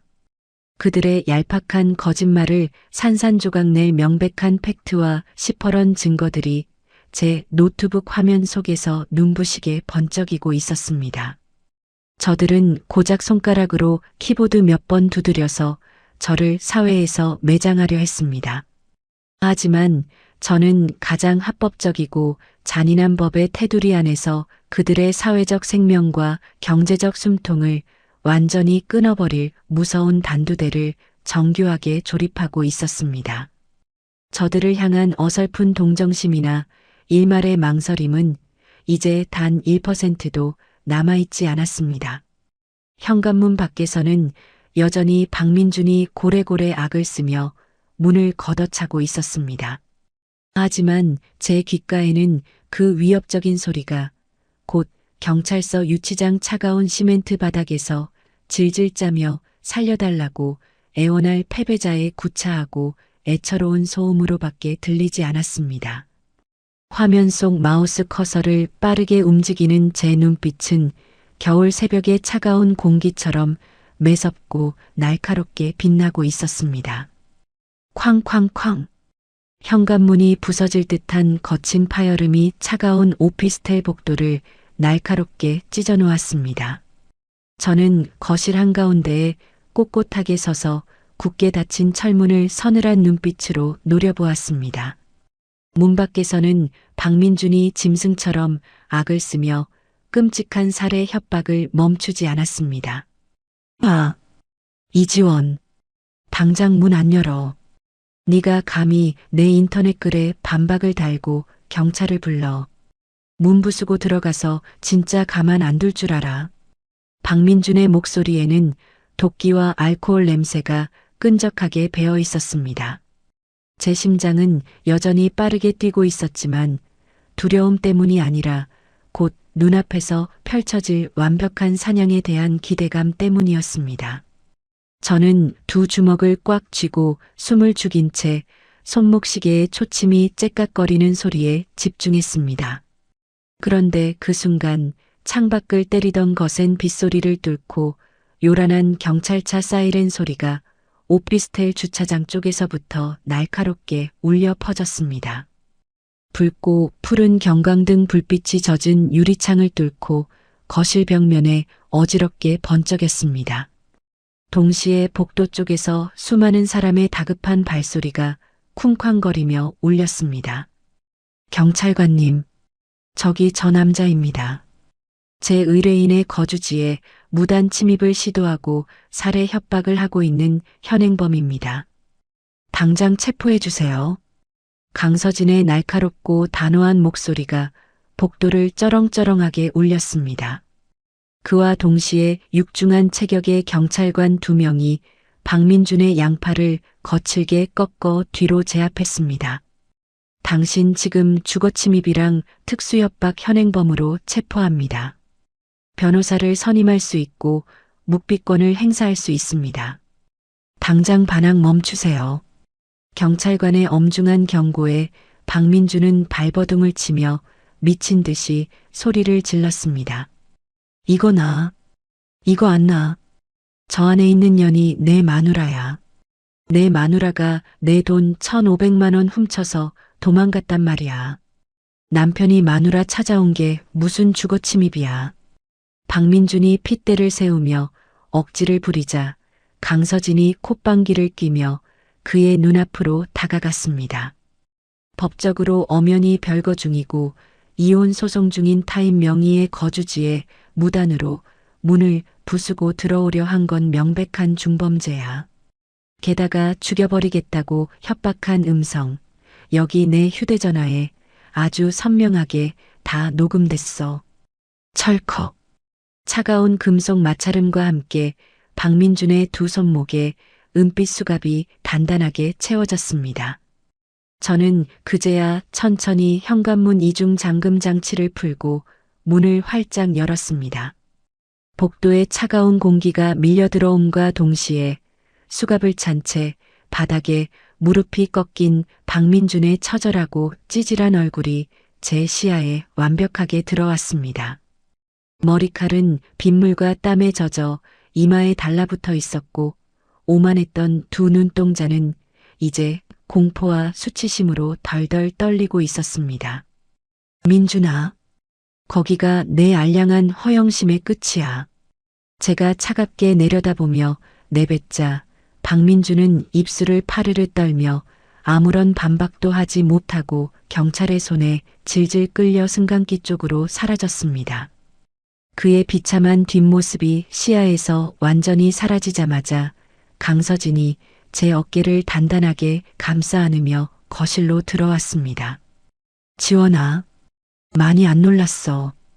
이제 놈은 경찰서 유치장 차가운 바닥에서 밤새 질질 짜게 될 거야. 우리는 이제부터 진짜 단두대 스위치를 누르자.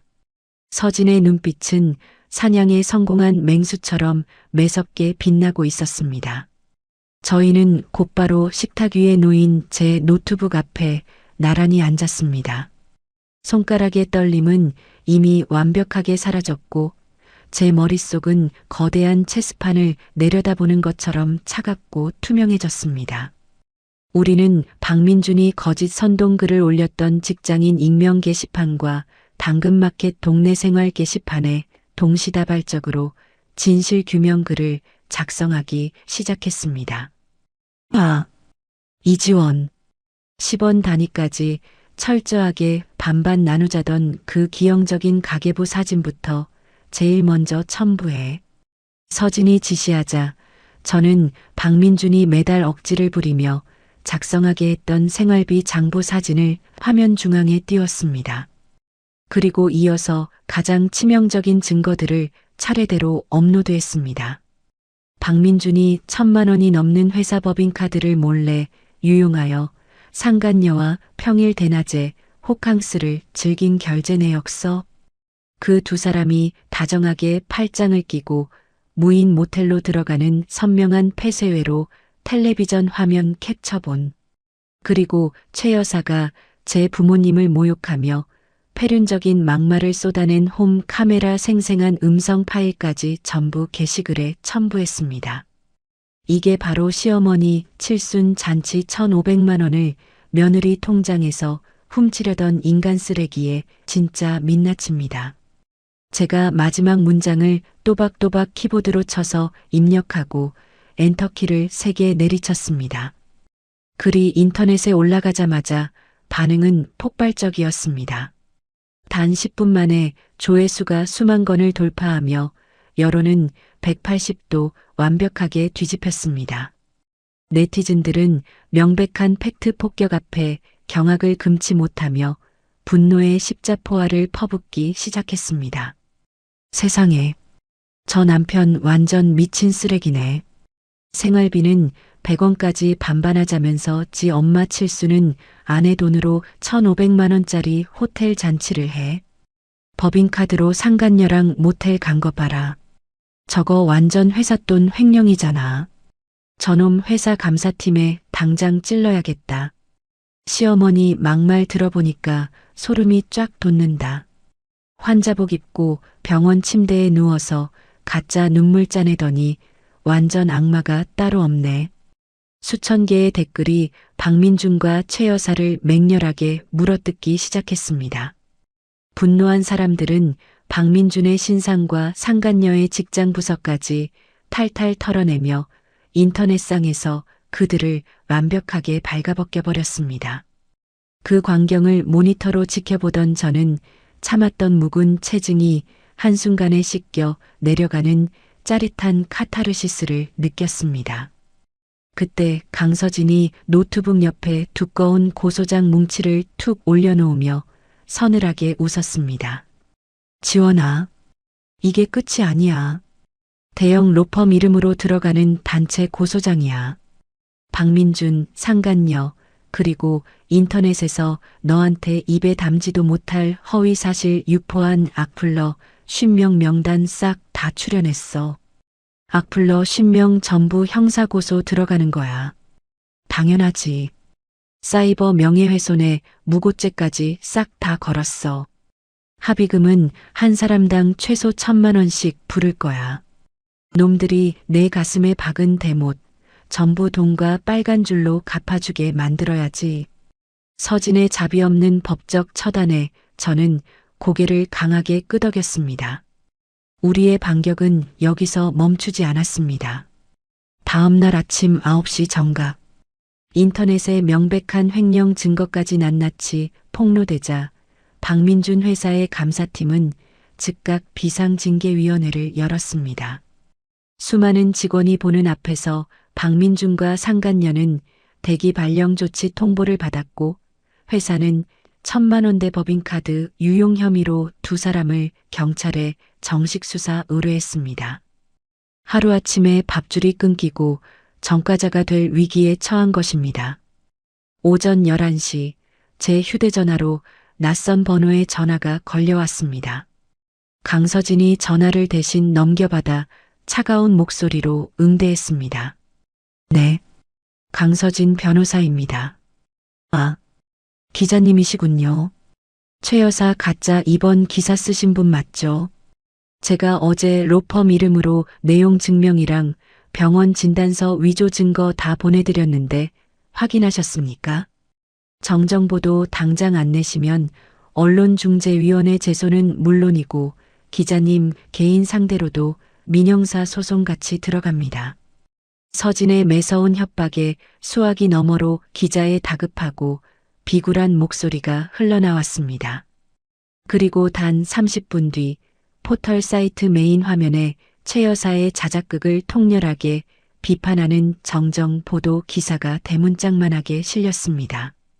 거짓 입원과 며느리 학대 주장 모두 시어머니의 추악한 자작극으로 밝혀져 그 기사를 확인한 순간 동네에서 고개를 빳빳하게 쳐들고 다니던 최 여사가 골방에 숨어 벌벌 떨고 있을 모습이 상상되어 통쾌한 웃음이 터져 나왔습니다.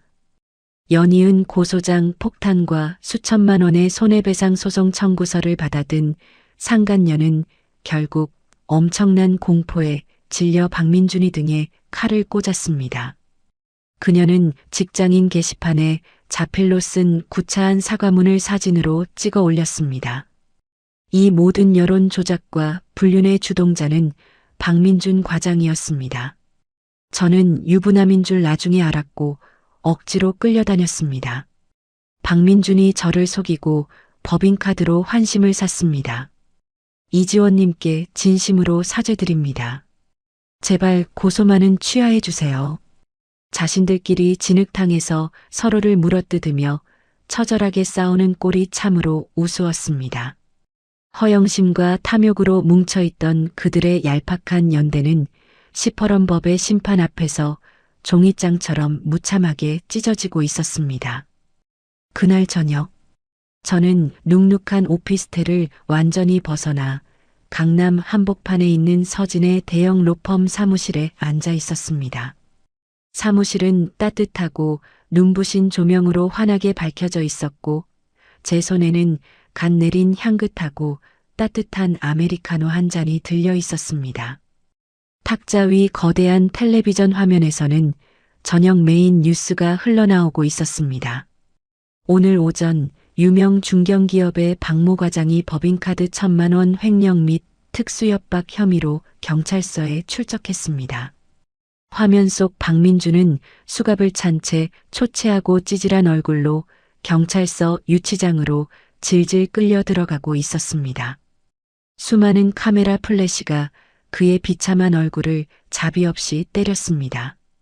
그의 알량한 여론 조작은 완벽한 부메랑이 되어 그의 숨통을 완전히 끊어놓았습니다. 저는 최고급 가죽 소파에 여유롭게 기대어 앉아 커피를 한 모금 깊게 마셨습니다. 입안에 퍼지는 커피 향이 오늘따라 유난히도 달콤했습니다. 스스로 파놓은 무덤 속에서 처절하게 발버둥 치며 짓밟히는 남편과 시어머니의 몰락을 감상하며 저는 비로소 묵은 체증이 완전히 사라지는 완벽한 자유를 느꼈습니다. 경찰 조사가 본격적으로 시작되고 2달이라는 시간이 물 흐르듯 훌쩍 지나갔습니다. 매서운 눈보라가 몰아치던 겨울의 차가운 칼바람은 어느새 자취를 감추고 거리에는 꽃내음을 머금은 따뜻하고 부드러운 봄바람이 불어오고 있었습니다. 서울 가정법원의 무겁고 두꺼운 떡갈나무 문을 두 손으로 밀고 들어가자 높은 천장 아래로 엄숙하고 서늘한 공기가 무겁게 내려앉아 있었습니다. 법정의 커다란 유리 창문을 통해 눈부신 아침 햇살이 길게 쏟아져 들어왔지만 피고인석에 웅크리고 앉아있는 박민준의 주변만큼은 짙은 먹구름이 낀 것처럼 유독 어둡고 습해 보였습니다.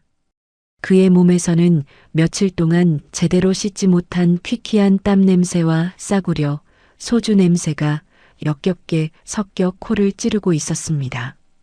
반면 원고석에 허리를 곧게 펴고 앉은 제 주변은 맑고 향긋한 봄꽃 향기로 가득 채워져 있었습니다. 새로 맞춘 밝은 베이지색 정장을 입은 제 어깨에는 구김살 하나 없이 당당하고 꼿꼿한 여유가 강물처럼 흐르고 있었습니다. 박민준은 초점 잃은 퀭한 두 눈으로 연신 법정 바닥만 뚫어져라 쳐다보며 고개를 숙이고 있었습니다.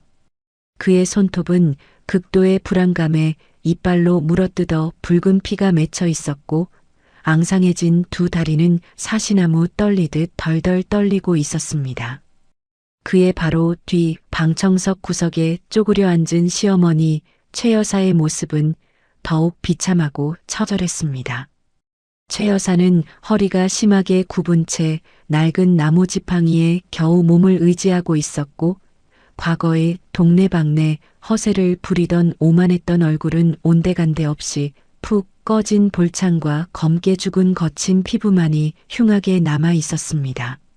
저는 두 손을 무릎 위에 단정하게 모으고 정면을 향해 한치의 흔들림 없는 곱고 서늘한 시선을 보냈습니다. 입가에는 완벽한 승리를 확신하는 우아한 미소가 잔잔하게 번져 있었습니다.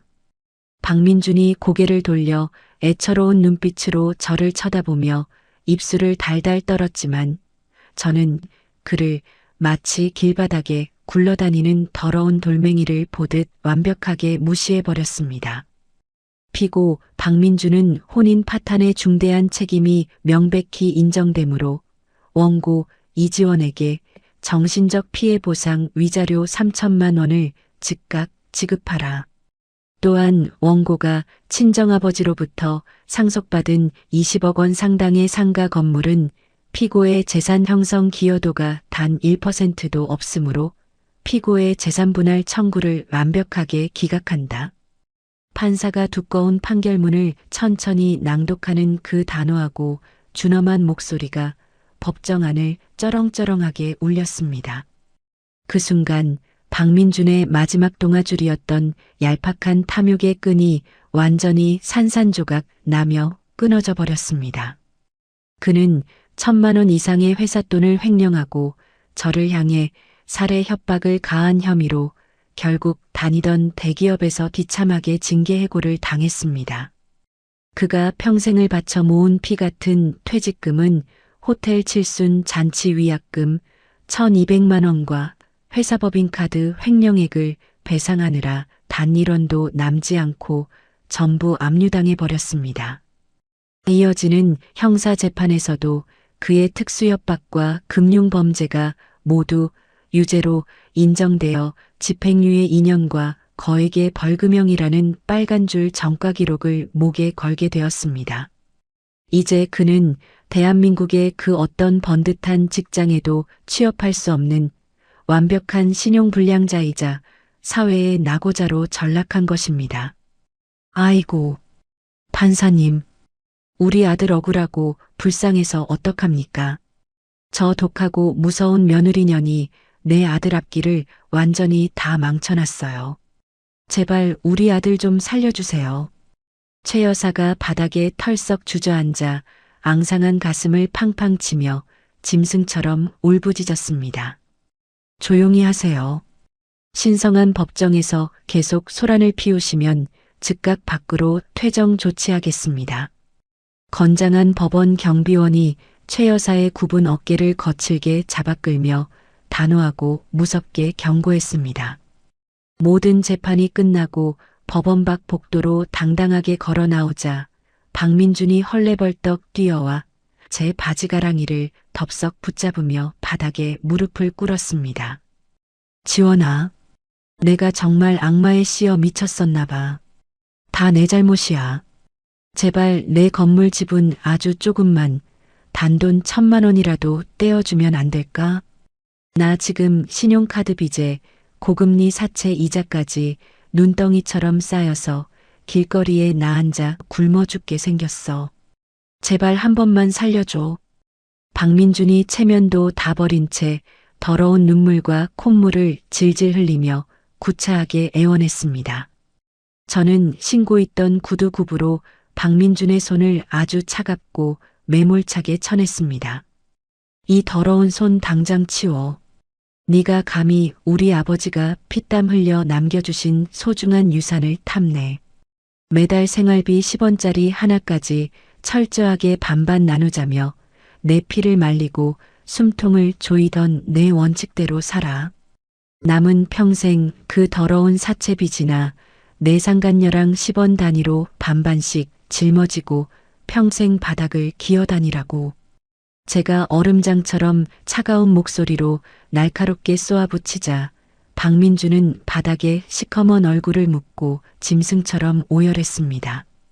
그의 끔찍한 오열 소리를 귓등으로 흘려보내며 제 마음속에는 지난 3년 동안 무겁게 짓눌려 있던 모든 억울한 응어리가 봄눈이 녹아내리듯 완벽하게 사라졌습니다.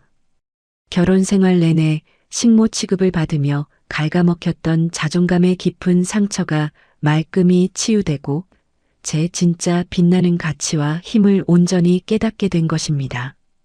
저들을 향한 얄팍한 분노마저도 이제는 제 감정 낭비처럼 아깝게 느껴졌습니다. 인생의 악취나는 쓰레기들은 쓰레기통에 완벽하게 분리수거를 마쳤으니 이제 저는 조금도 뒤를 돌아보지 않고 제 찬란한 꽃길만 당당하게 걸어가면 그만이었습니다. 오빠, 나 빚쟁이들 무서워서 고향으로 내려가니까 다신 내 눈앞에 나타나지 마. 재수 없는 인간아. 며칠 뒤 상간녀가 일용직 막노동을 하던 박민준을 찾아가 뺨을 거칠게 올려붙이며 악을 썼다는 통쾌한 소식을 절친 서진을 통해 전해 들었습니다. 상간녀 역시 다니던 직장에서 불명예스럽게 쫓겨났고 제가 청구한 위자료 3천만 원을 전부 물어내느라 엄청난 빚더미에 앉은 채 부모님이 계신 시골로 야반도주를 해버렸습니다. 아들 박민준의 수입이 완전히 끊기고 빚더미에 앉자 시어머니 최 여사의 삶도 가장 비참하고 냄새나는 밑바닥으로 내동댕이 쳐졌습니다. 최 여사는 사채업자들의 무자비한 빚 독촉과 방문에 시달리다 결국 평생을 살던 넓은 전셋집을 헐값에 넘기고 야반도주하듯 쫓겨났습니다. 보증금 500만 원에 월세 30만 원짜리 비가 새고 시커먼 곰팡이가 벽지를 가득 채운 반지하 단칸방으로 초라한 짐을 옮긴 최 여사는 매일 밤 깡소주병을 끌어안고 후회의 피눈물을 쏟아낸다고 했습니다. 며느라, 내가 이렇게 차가운 길바닥에 무릎 꿇고 싹싹 빌게. 늙은 시어미가 반지하 곰팡이 방에서 병들어 죽게 생겼다. 내 넓은 상가 건물 화장실 청소라도 군말 없이 할 테니까 제발 나 좀 걷어다오. 어느 비 오는 날 최 여사가 제 상가 건물 1층 카페 앞까지 냄새나는 몸을 이끌고 찾아와 바닥에 엎드려 싹싹 빌었습니다. 어머님, 가문의 체면과 며느리 도리 운운하시며 허세 부리시더니 지금 꼴이 참으로 비참하고 우스우시네요. 돌아가신 제 부모님을 입에 담지도 못할 욕으로 모욕하던 그 더러운 입으로 밥이 꿀떡꿀떡 넘어가시던가요? 당장 경찰 부르기 전에 내 깨끗한 건물 앞에서 당장 꺼지세요. 저는 차가운 얼음물이 가득 담긴 청소용 양동이를 최 여사의 발밑에 자비 없이 확 뿌려버린 뒤 매몰차게 뒤돌아섰습니다. 최 여사는 뼈가 시린 얼음물을 흠뻑 뒤집어 쓴 채 흙탕물 바닥에 주저앉아 땅을 치며 통곡했지만 제 발걸음은 그 어느 때보다 통쾌하고 깃털처럼 가벼웠습니다. 저는 서울 강남 한복판에 우뚝 솟은 제 20억 원짜리 상가 건물 꼭대기층에 제 이름 석자를 단단하게 내건 작고 세련된 임대 관리 사무실을 번듯하게 차렸습니다. 매일 아침 최고급 명품 정장을 차려입고 1층 로비로 출근하면 건물 세입자들과 단골 손님들이 허리를 굽히며 환한 미소로 아침 인사를 건넸습니다. 제 인생의 숨통을 조이던 모든 낡은 족쇄를 찢어버린 저는 제 영원한 구원자이자 절친인 강서진 변호사와 함께 시내 최고급 레스토랑을 통째로 빌려 축배의 샴페인을 시원하게 터뜨렸습니다. 어스름한 저녁이었습니다.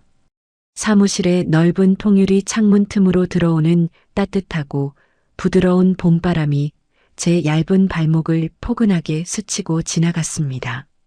가장 비싼 대리석 탁자 위에는 언제나처럼 두꺼운 가계부가 펼쳐져 있었습니다. 하지만 그것은 예전 박민준과 단돈 10원 단위로 핏대를 세우며 눈물로 썼던 그 지옥 같고 낡은 수첩이 아니었습니다. 매달 700만 원씩 제 프라이빗 통장에 꼬박꼬박 꽂히는 제 상가 건물 임대 수익 장부였습니다. 은은하고 고급스러운 조명 불빛 아래에서 최고급 양피지 장부에 적힌 둥근 숫자들은 유난히도 따뜻하고 찬란한 빛을 풍요롭게 뿜어내고 있었습니다. 저는 시원하고 달콤한 샴페인 잔을 허공으로 높게 들어 올리며 창밖으로 반짝이는 화려한 도시의 야경 불빛들을 향해 세상에서 가장 환하고 눈부신 미소를 지었습니다. 그 누구의 억압도 간섭도 없는 온전한 나의 삶, 눈부시게 빛나는 진짜 내 인생의 첫 페이지가 마침내 힘차고 당당하게 열렸습니다. 오늘 준비한 사연은 여기까지입니다. 매달 생활비를 10원 단위까지 쪼개며 아내의 고열을 빨아먹던 뻔뻔한 남편과 며느리를 무급식모 취급하며 폭언을 일삼던 시어머니의 최후가 참으로 통쾌하고 시원하셨기를 바랍니다. 우리가 착하고 순종적으로 인내하며 산다고 해서 이기적인 세상과 악한 사람들이 그 예쁜 마음을 다 알아주고 보답해주는 것은 절대 아닙니다. 때로는 나 자신을 온전히 지키기 위해 마음속에 시퍼런 칼날을 품고 단호하고 지혜롭게 맞서 싸워야 할 때도 있는 법이지요. 이제 무거운 과거의 짐을 훌훌 털어버리고 20억 건물주로서 완벽한 자유를 되찾은 주인공 이지원님의 찬란한 앞날을 다 함께 뜨겁게 응원해 주시면 감사하겠습니다. 우리 시청자 여러분들도 혹시라도 주변에 나를 부당하게 힘들게 하는 사람이 있다면 오늘 사연의 주인공처럼 당당하고 지혜롭게 이겨내시기를 진심으로 기원합니다. 이야기를 끝까지 들어주신 분이 계시다면 잘 들었다고 댓글 하나만 남겨주세요. 항상 다채롭고 재밌는 이야기 들고 올 수 있도록 노력하는 채널이 되겠습니다. 항상 좋은 일만 가득하시길 바랍니다. 오늘도 사연 끝까지 들어주신 시청자 여러분 정말 감사합니다. 오늘 하루도 무탈하고 행복한 하루 보내세요.